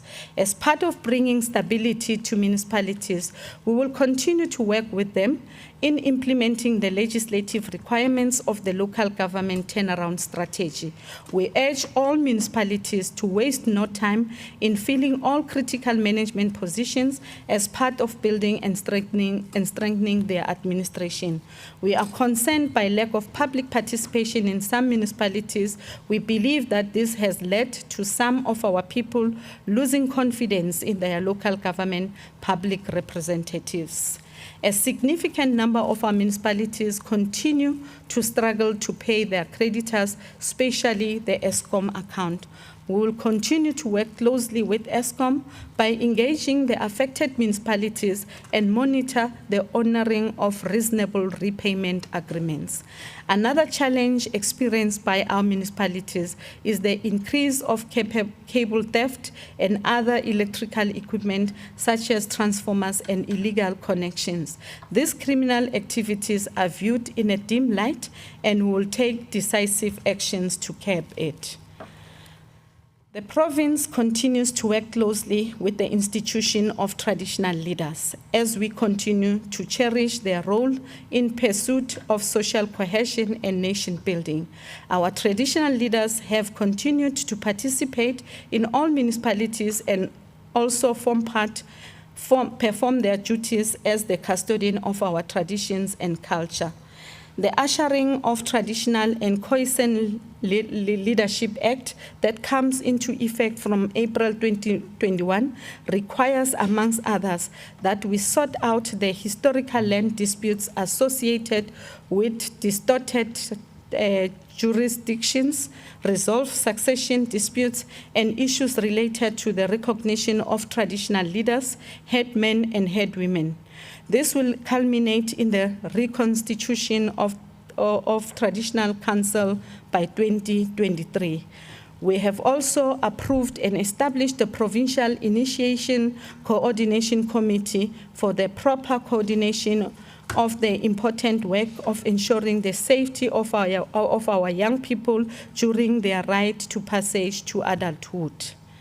Madam Speaker and honorable members, our province and other neighboring provinces have been experiencing heavy rain since October last year.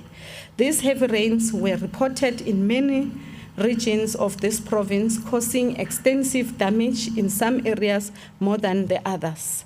The rain caused flooding in infrastructure, damages to schools, clinics, roads, bridges, personal properties of our people, and in certain instances, communities were disconnected, like it happened in Ganyamazane Bridge. On behalf of the people of our province, we wish to convey our heartfelt condolences to all the families and friends who lost their loved ones during this period. We need to develop and implement appropriate plans and strategies to mitigate the risk of disasters as part of adaptation measures on climate change. We should also prepare for the possibility of these disasters happening with more frequency and causing severe damages. Madam Speaker, we warmly welcome the signing of the African Union of the African Continental Free Trade Area Agreement, whose objective, amongst others, is to progressively eliminate tariffs and non-tariff barriers to trade in goods and services, cooperate on investments, intellectual property rights, and competition policies, cooperate on customs matters, and establish and maintain institutional framework for the implementation and administration of Africa Free Trade Agreement. We will consolidate and strengthen trade relations that we had already established with Maputo province in Mozambique and explore other possibilities, especially around agriculture and tourism, with regions and provinces in Kenya, Tanzania, and Egypt.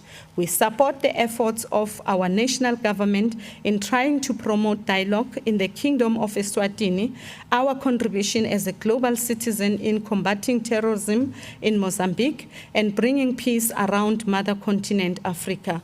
We will continue to support those who are oppressed and are denied their human rights, like the people of Palestine and South Sahara. As I conclude, Madam Speaker and honorable members, as the leadership of the province of the Rising Sun, we commit ourselves to realize the pledges made before this House and our people. We reaffirm that in these unprecedented times, we remain resolute to undertake actions to better the lives of our people. Together with the local sphere of government, we will deliver much-needed basic services to our people. Together with our social partners, we will enter a social compact to grow the provincial economy and create jobs. I derive inspiration from the knowledge that ours is a political struggle fought at different fronts and assuming different forms dictated to by the material conditions with ultimate goals of a better life of our people. The administration that I lead will continue to be people-centered and service delivery focused. The road ahead will not be easy, but we are equal to the task. Failure is not an option. I thank you, Madam Speaker.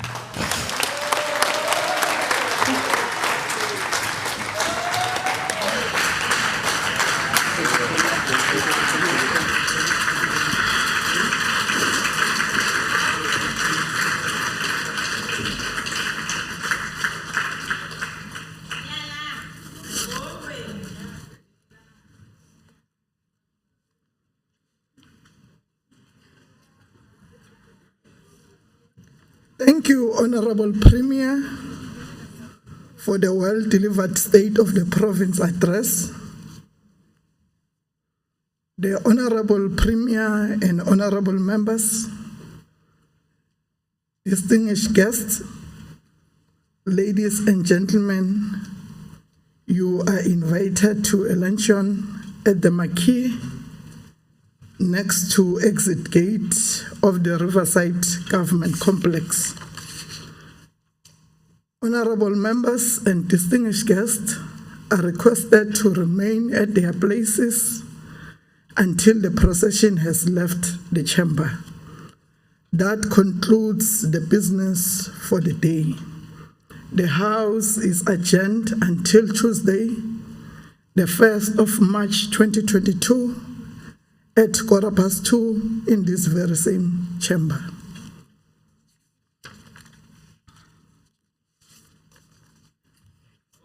Vice